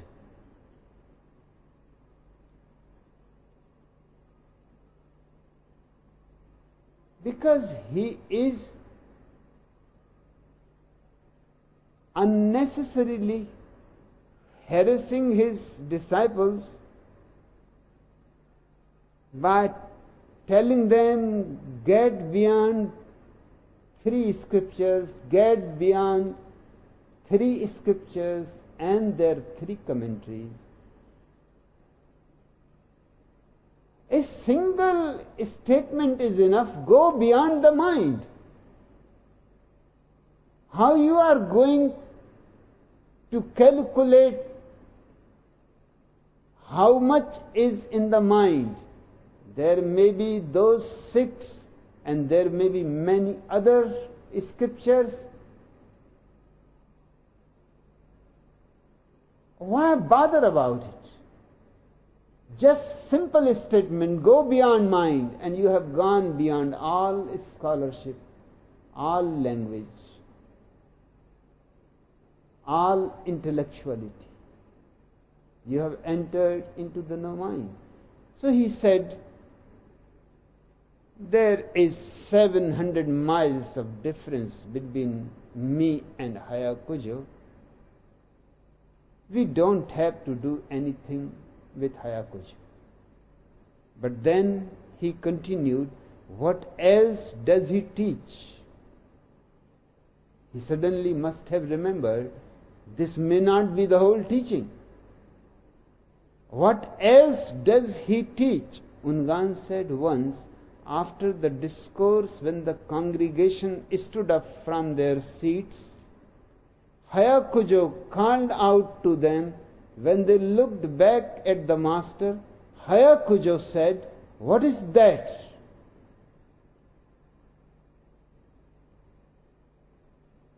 The sermon was finished. People were leaving. Their backs were towards Hayakujo. And Hayakujo called out to them when they looked back at the master. Hayakujo said, what is that? Looking back? What is that? Yakusan commented, you should have said that earlier. Hayakujo is still doing well. Thanks to you, I was able to see Hayakujo. Just look back and you will find the Buddha. When Hayakujo called the monks who were leaving the assembly hall, their backs were towards him. He simply called them. They turned to look back at the master, and Hayakujo said, what is that? Looking back. This is the beauty of Zen. It does not get entangled into any unnecessary hypotheses. Just looking back. And Yakusan said, my God, why you did not say it before? I was having a wrong understanding about Hayakujo. That he is still concerned about, although he is saying go beyond the scriptures, but even going beyond is a concern about scriptures. Why not just forget and go beyond the mind? But this statement is tremendous. When they all looked back, Hayakujo said, what is that? And in that small statement, what is that? And in that small gesture of looking back towards the Master, the whole Zen is complete. Just looking back, you face the Buddha. Hayakujo is a Buddha. Every enlightened person is a Buddha. All that you need to do is look back. What you are doing in your meditation, looking back. And the deeper you look, the sooner you reach to the Buddha. Yakusan commented, you should have said that earlier. You gave me a misunderstanding about Hayakujo.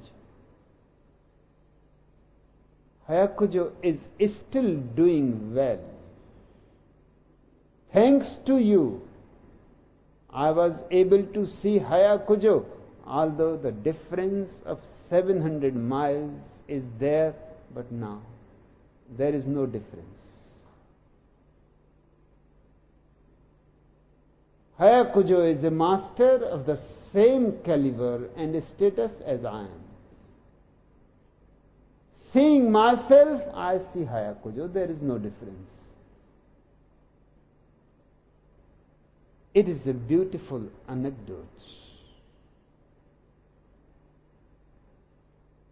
Britain wrote, loath to let spring go, birds cry, and even fishes' eyes are wet with tears. The spring is going away.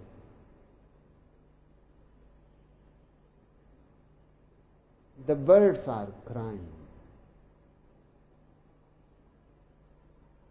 And even fishes' eyes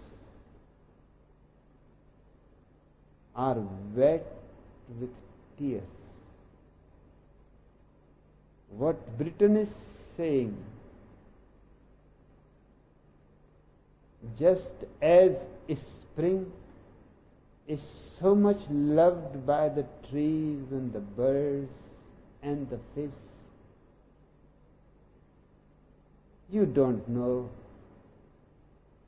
your inner spiritual spring. It has not come yet. You have not invited it. And the outer spring comes and goes, comes and goes, comes and goes. But the inner spring only comes and never goes. It is eternal spring. Its flowers are flowers of eternity.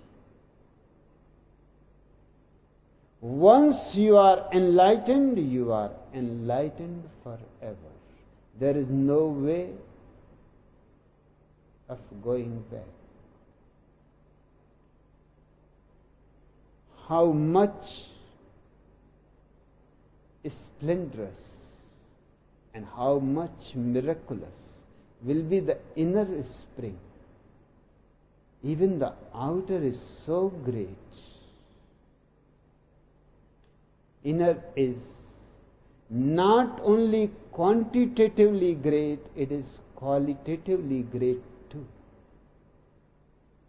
The search for truth is the search for inner spring. Manisha's question. Our beloved Master, Bodhidharma took Zen from India to China and Japan. You have brought it back to India, completing the circle.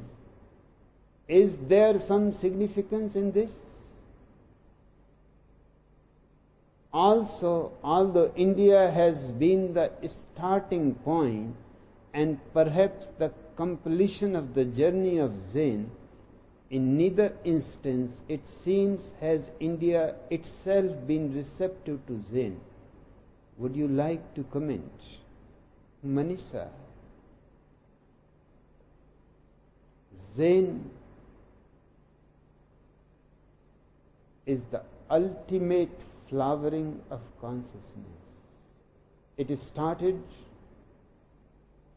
with Gautam Buddha, giving a lotus flower to Mahakashyapa. In the statement, he told to all the sannyasins who were present that whatever I could say through words, I have told you.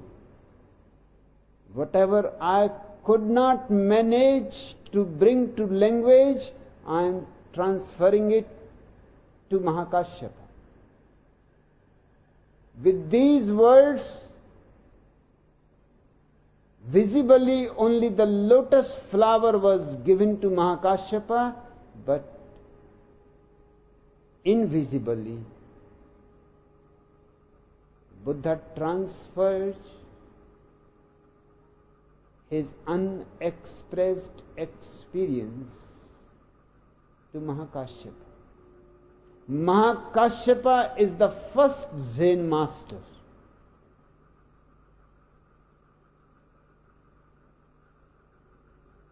But neither Buddha was understood by India. The reason is clear. India is a land of great scholarship. It is a land of great scriptures. It is the ancient most land of the Brahmins. For 90,000 years they have been philosophizing. They have reached great intellectual heights, and Buddha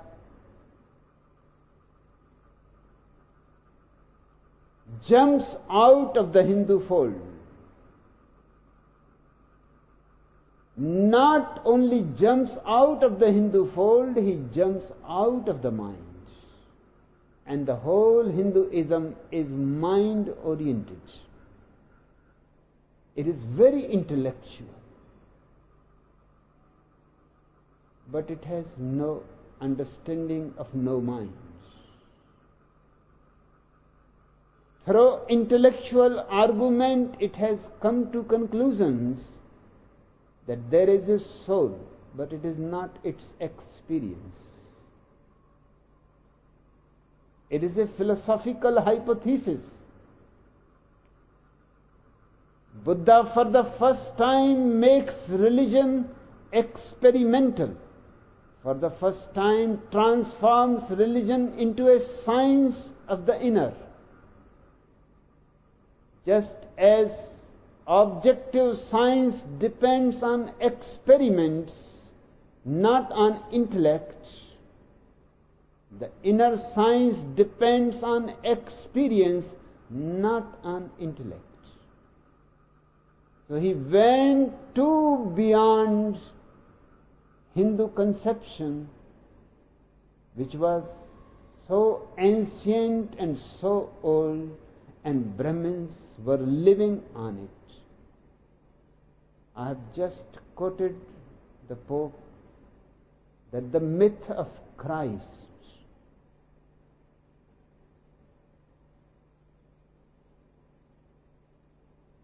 has profited us well. The whole Brahmin caste is 1/4 of the Hindus. It has been exploiting this country for centuries after centuries. Listening to Buddha, a chaos for the Brahmins. Scholarship will be thrown. Mind is no more needed. Only meditation. It was a question of their livelihood. It was a question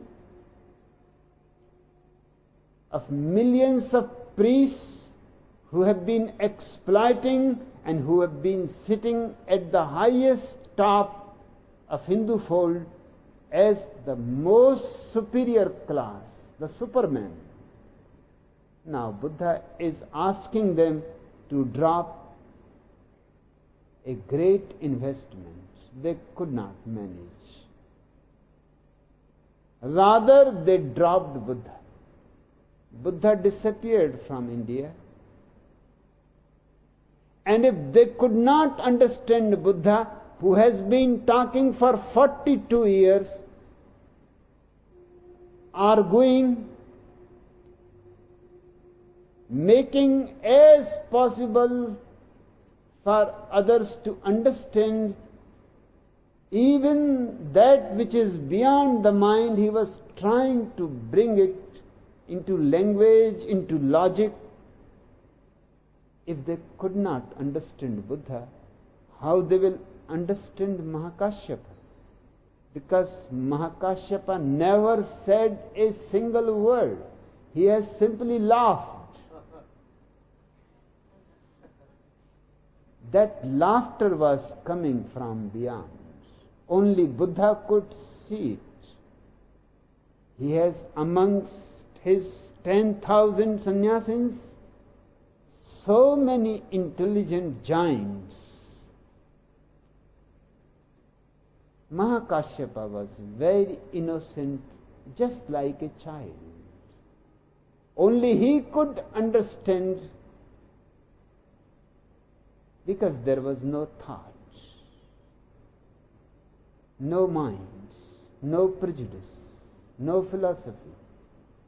He simply enjoyed being by the side of Buddha. People asked him questions that everybody is asking questions. Why don't you ask? He will not even answer them. Finally, people have completely forgotten about him. He had a small tree which has become absolutely his. He had not said anybody, but everybody knew that don't sit under that tree, Mahakashyapa will be coming. He has been sitting there, nobody knows how long. Never he asked anything, never he has any friendship with anyone. He has no society, but he seems very joyous. Either he is mad, or perhaps he has become enlightened, but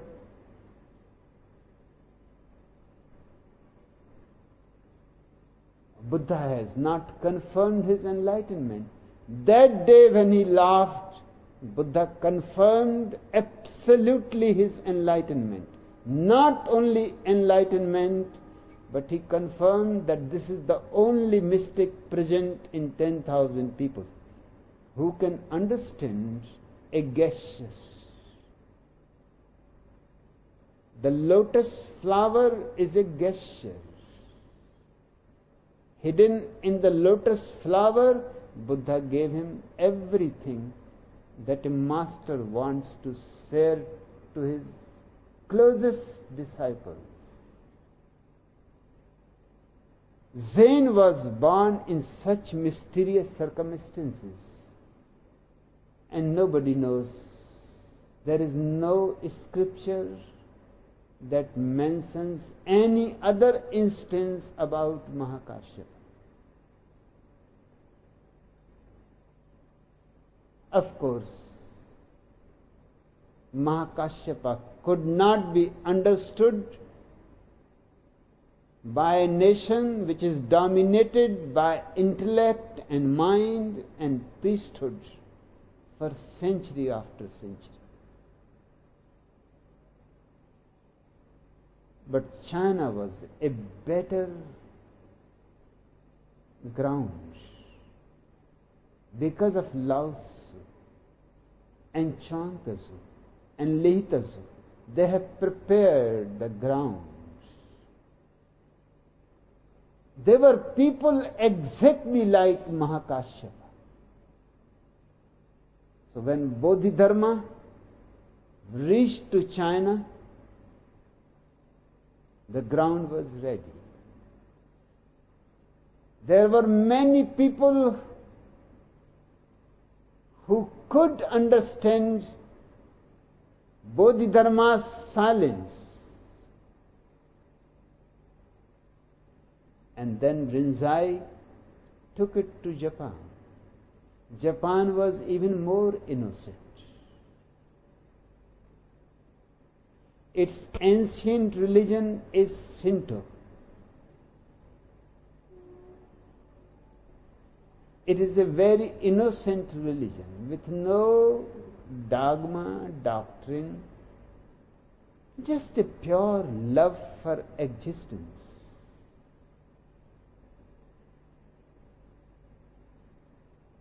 This strange woman, Isida,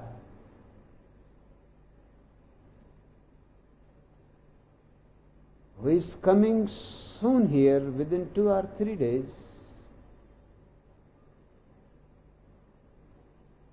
is a seeress in an ancient Shinto temple. She is not a Buddhist. But Shinto is so innocent and simple that when Rinzai brought Buddhism, particularly Zen, from China, Shinto has no problem. It agreed absolutely that it is only innocence that knows the truth. We have not been so articulate as Zen masters are, but what they are saying we know in the depths of our heart. So Shinto has no obstruction, no competition for a foreign religion, no struggle. So Shinto and Zen have grown together side by side. Zen masters go to Shinto temples and monasteries and live there. Shinto masters come to Zen monasteries and live there. Japan was even more peaceful and innocent. China had Lao Tzu, but it had also Confucius. Confucius has confused the whole problem. He was just a moralist. He knew nothing about the inner.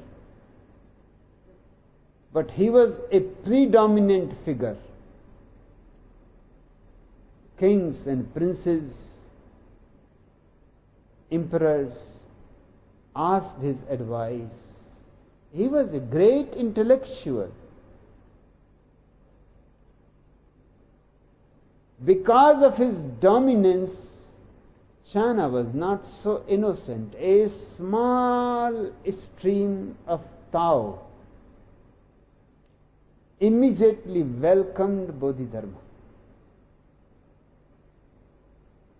as if Lao Tzu has come back, their old master. They saw in Bodhidharma's eyes the same shine, the same depth, the same mystery, the same dance. Tao and whatever Bodhidharma has brought, in Pali it is called Zan, in Sanskrit it is called Dhyan. Zan and Tao met, and out of their meeting, Zen is produced. Zen is a crossbreed, and the crossbreed is always better than the parents, both the parents.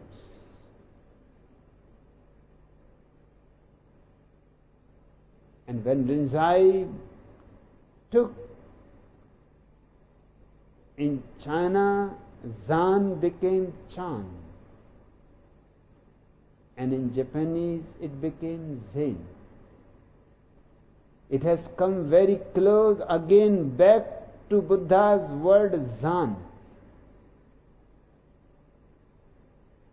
And certainly I am bringing Zen back to India. And the circle is complete.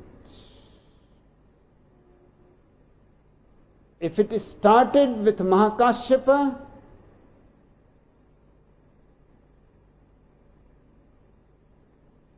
it is coming to its ultimate flowering with me. But neither Mahakashyapa has been understood, nor I am going to be understood. This misunderstanding of the masses is a proof that I am talking something valuable, something of the ultimate truth. I know a very strange man, Mahatma Bhagwan Din. In India, there were only two Mahatmas, Mahatma Gandhi and Mahatma Bhagwan Din.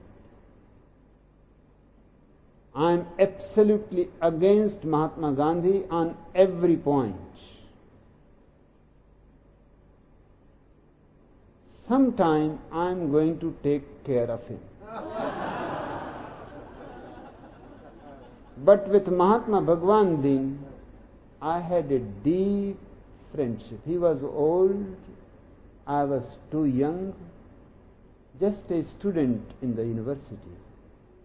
When we met, he has come to give a talk in the university where I was a student.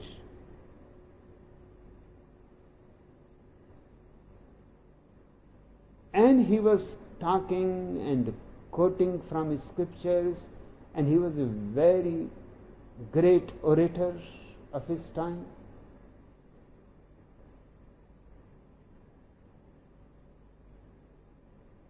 But I have always been a difficult person. I stood up in the middle and I said to him, "Stop for a moment." He looked at me. I said, "Do you have anything to say on your own authority, or you are still going to quote from scriptures?"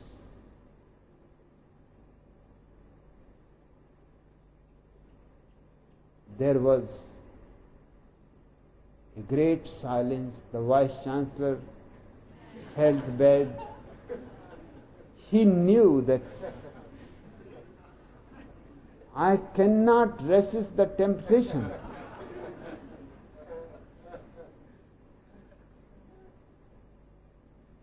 Mahatma Bhagwan Din was shocked. For the first time somebody has interrupted him in the middle. But he was an honest man. He said, "You are right.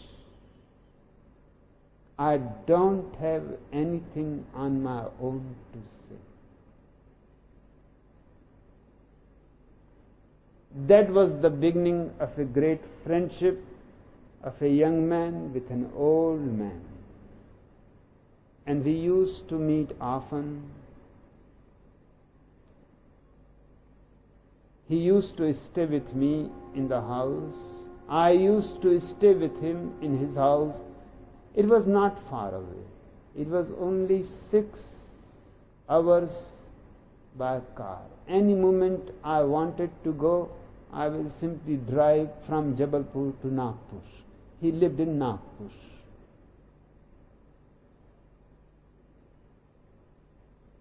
And we forgot completely that I am too young and he is too old. Even his host, because he has no home, he was a sannyasi. He was living with a friend. Even his host used to say, it is a strange kind of friendship. You are too young, he is just going to die. But when you both talk together, even we who listen forget the difference between your ages.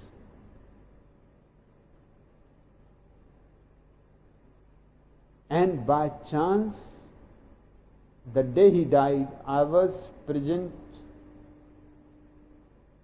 just few hours before. I was coming from Chanda, and just in the train,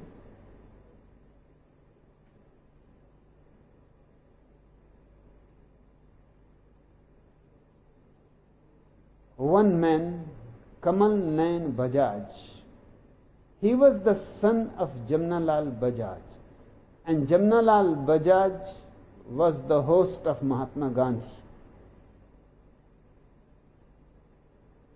He has taken him from Sabarmati, Ahmedabad to Wardha. Wardha is just between Chanda and Nagpur. I was coming from Chanda. On the station of Wardha, Kamal Nain entered into my compartment. He was a member of parliament. He told me, "Do you know that Mahatma Bhagwan Din is very seriously ill?" I said, "I had no idea." He said, "I am going to see him." I said, "I will then get down in Nagpur." I was not going to get down in Nagpur. I was going directly by train to Jabalpur. So I got down. I went to see him. I could not believe my eyes. I have not seen him for almost 1 year. He has become just a skeleton. Just skin and bones. Nothing else was left. And he was continuously coughing blood.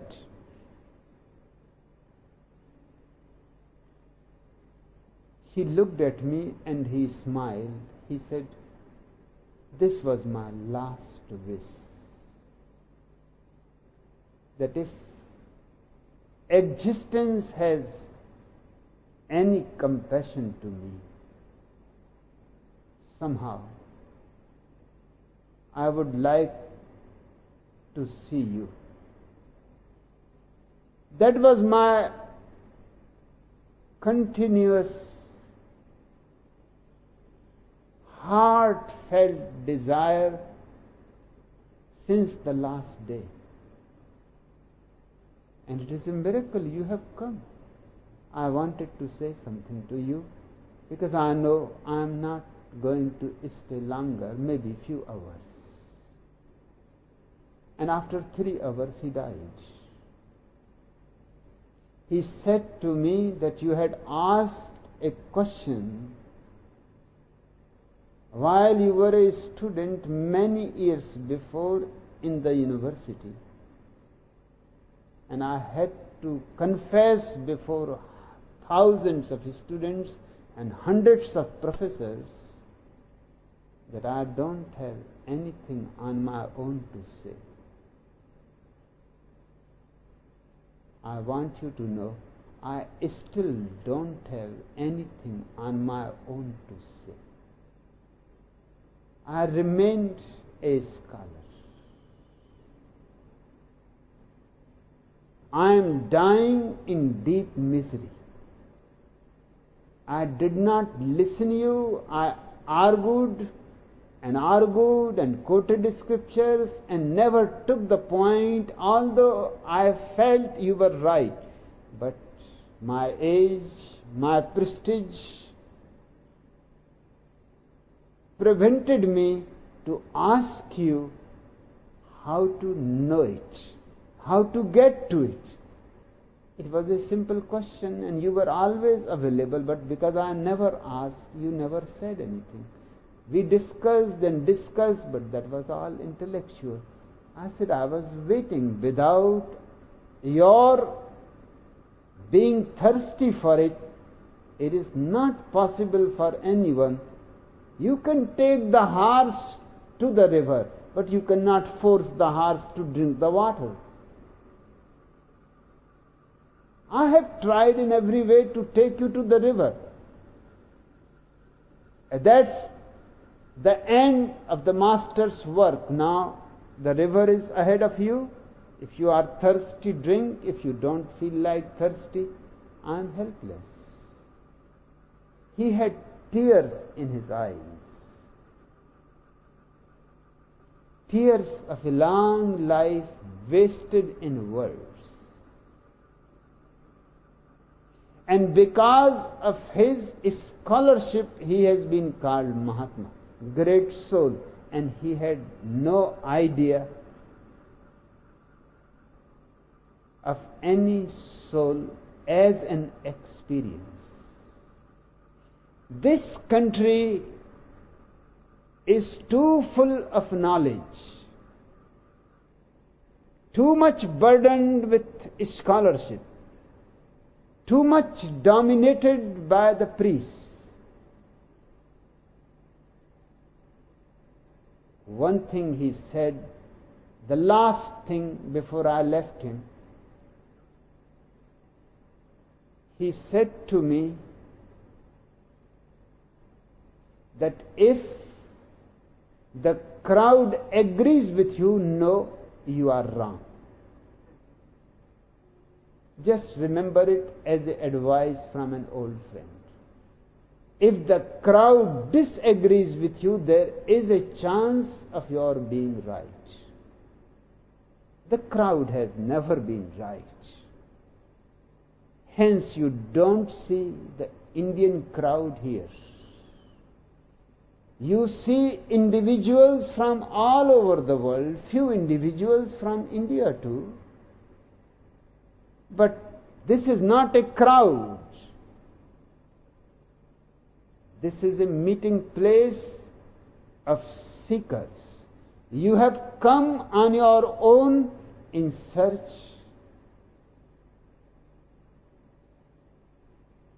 India is too much egoistic because it has all the great scriptures and all the great priests who parrot-like go on repeating great words, and they are satisfied with those words. They will die a miserable death like Mahatma Bhagwan Ji. Manisha, nothing can be done about it, but it does not matter. The crowd has never mattered as far as ultimate truth is concerned. It is an individual search. And the people who are in search have come to me from all over the world. Neither Buddha has such an audience. It was confined to the state of Bihar, not of even the whole of India, nor Mahakashyapa had such an audience international, nor Bodhidharma, nor Rinzai. I am the most blessed one in the sense that I have the chosen few of the earth from all over the planet. It is a gathering to be rejoiced with. I am absolutely blissful to have you here. This is certainly a good completion of Mahakashyapa. He started the circle, I am completing it. And you are the witnesses of a great phenomenon.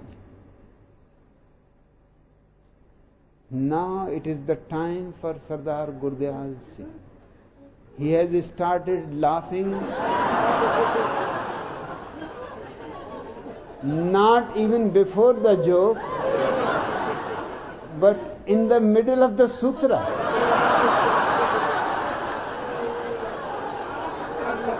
He is very sensitive. And he trusts me that my time is coming.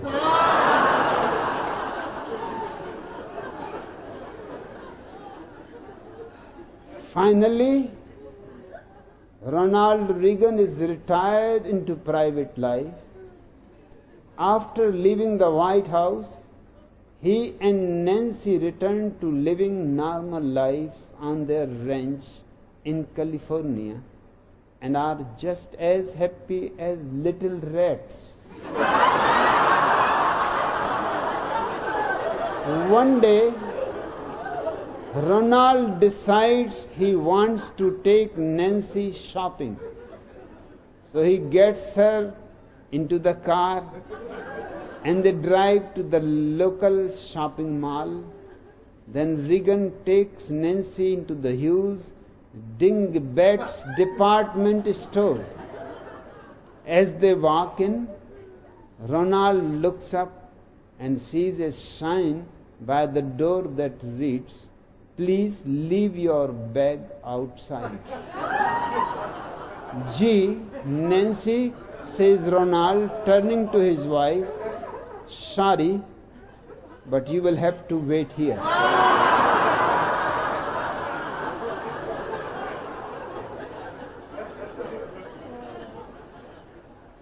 Bouncer, the British bulldog, is sniffing his way around the neighborhood when he recognizes the smell of Alvin, the American Airedale. After the two dogs have met and sniffed each other thoroughly, Alvin, the American dog, starts to speak. "The trouble with you British," barks Alvin, "is that you are far too tribal and interbred. There should be much more intermingling. For instance, in my blood there is British, German, Spanish, Italian, French, and a touch of Chinese." "I say, old chap," replies Bouncer, "how jolly sporting of your mother."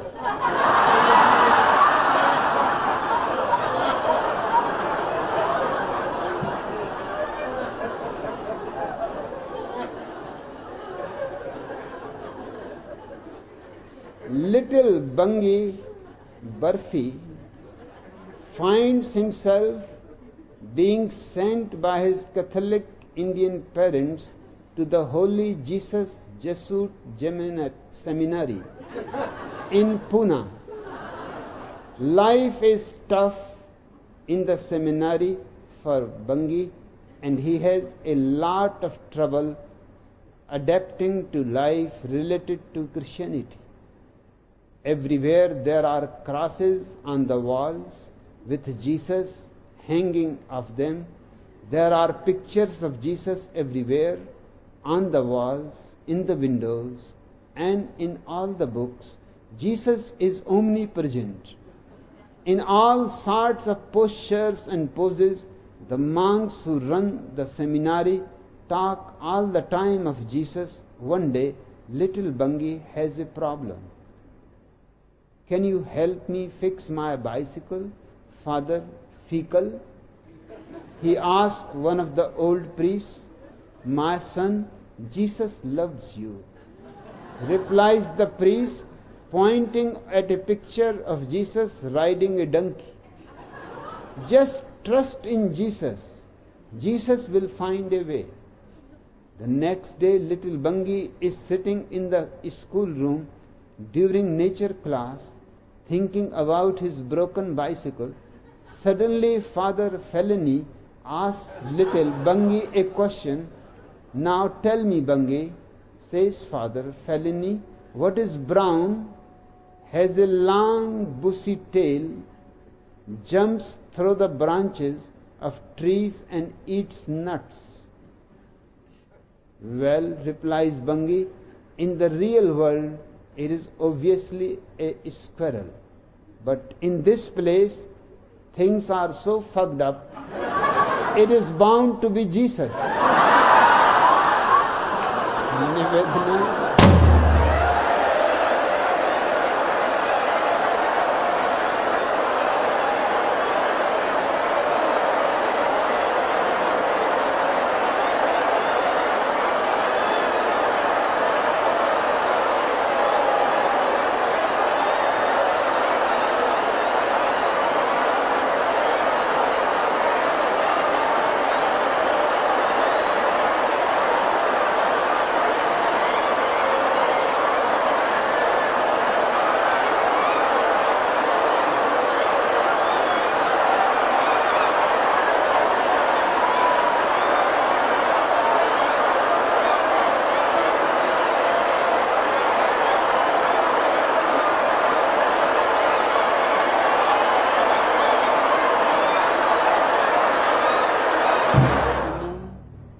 Be silent. Close your eyes and feel your body to be completely frozen. This is the right moment to look inwards. Gather all your life energy, your total consciousness,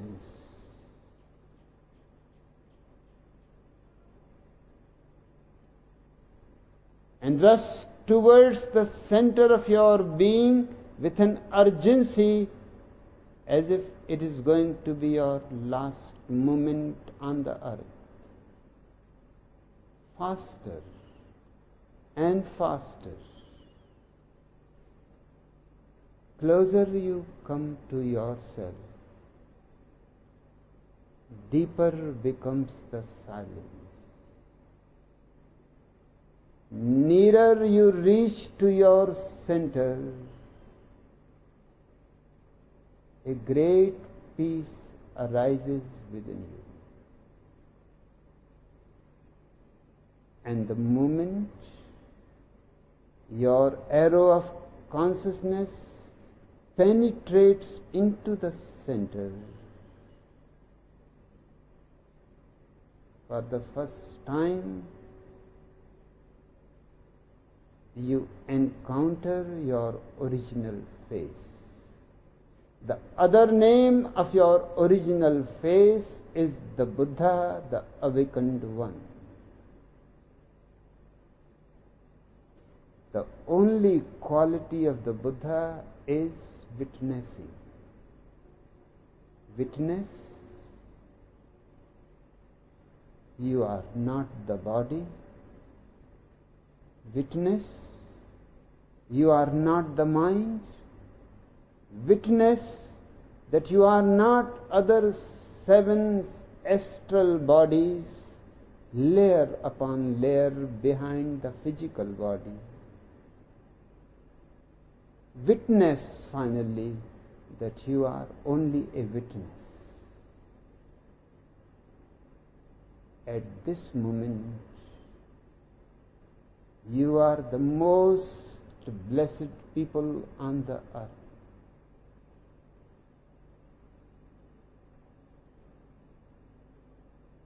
Centered at your being, you are no more, Buddha is. That is your ultimate and eternal nature.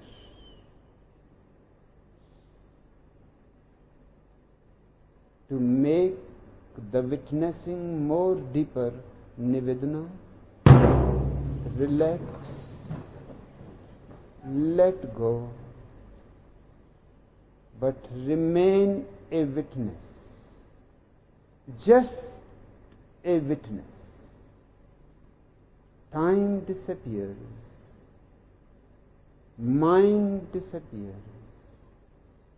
Slowly, slowly your consciousness starts melting. All differences with existence disappear. Gautam the Buddha auditorium becomes an ocean of consciousness without any ripples. A tremendous ecstasy.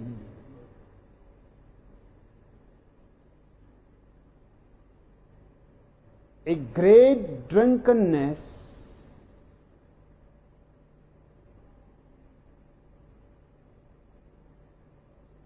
And you are at home.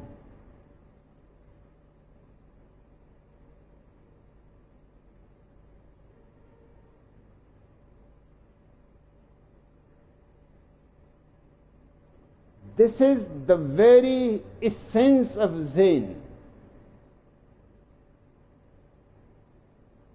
I call Christianity the deadliest poison, and Zen the only antidote for all poisons.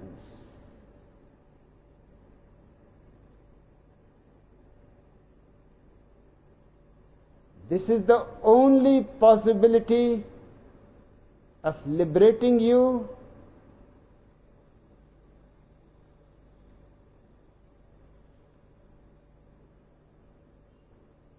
of bringing your Buddha from the seed into a lotus flower.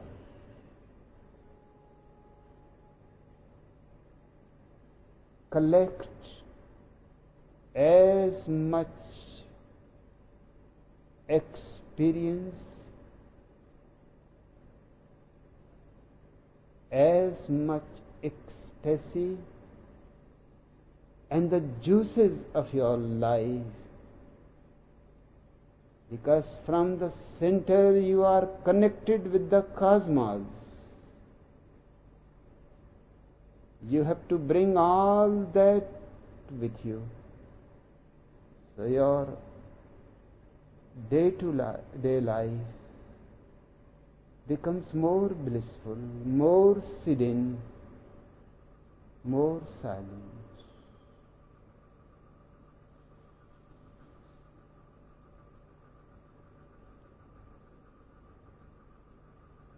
If you can persuade the Buddha to come with you, you will feel continuously a coolness in you. You will feel the eternal depth of being and the ultimate height of the being. If the Buddha comes with you, you will have a transformation from horizontal to the vertical. The vertical is the goal. Horizontal is to live only in the outside. And the real life is in. The real godliness is in. And it is here and now.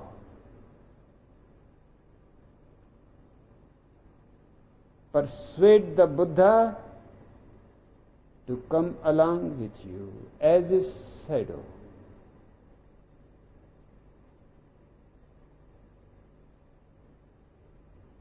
Slowly, slowly you will melt into him.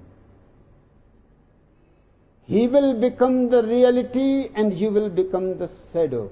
That day, the journey is complete. The antidote has succeeded. And the poisons of all kinds of conditioning, Hindu, Christian, Mohammedan, are erased. You are out of the jail, out of the cage. You can open your wings and the whole sky is your. All the stars and the moon and the sun belong to you. You can disappear into the blueness of the beyond Once you know you are a Buddha, you will never be born in any kind of body, in any kind of imprisonment, no birth, no old age, no sickness, no death. You simply become a pure consciousness, eternal, timeless. The only quality that remains is witnessing.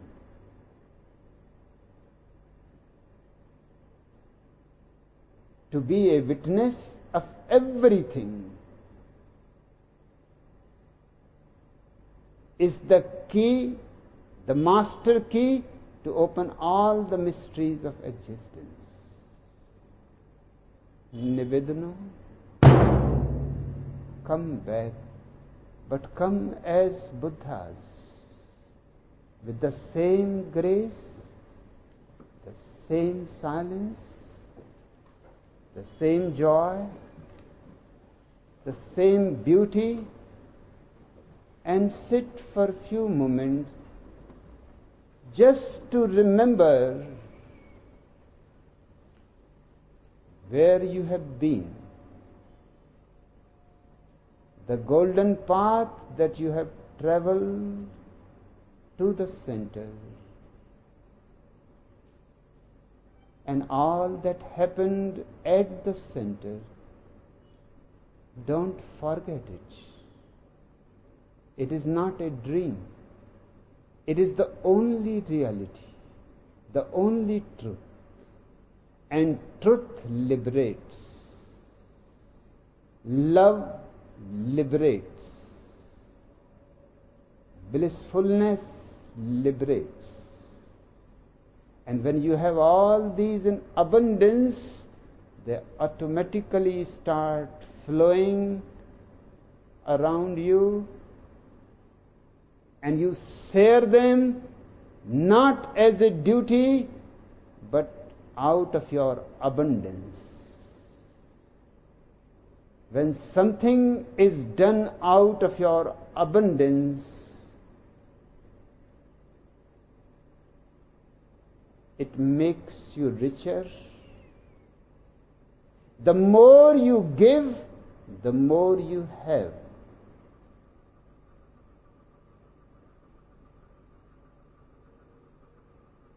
The evening has been beautiful on its own, but your silence, your looking back towards the Buddha, has made it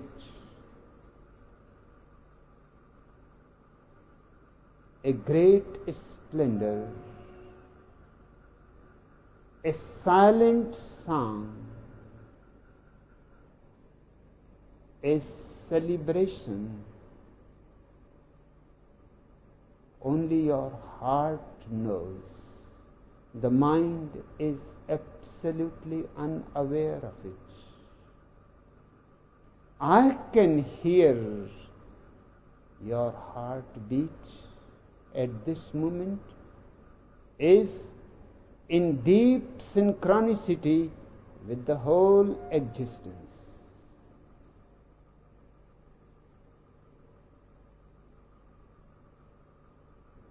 This is what Yakusan calls, isness is my business.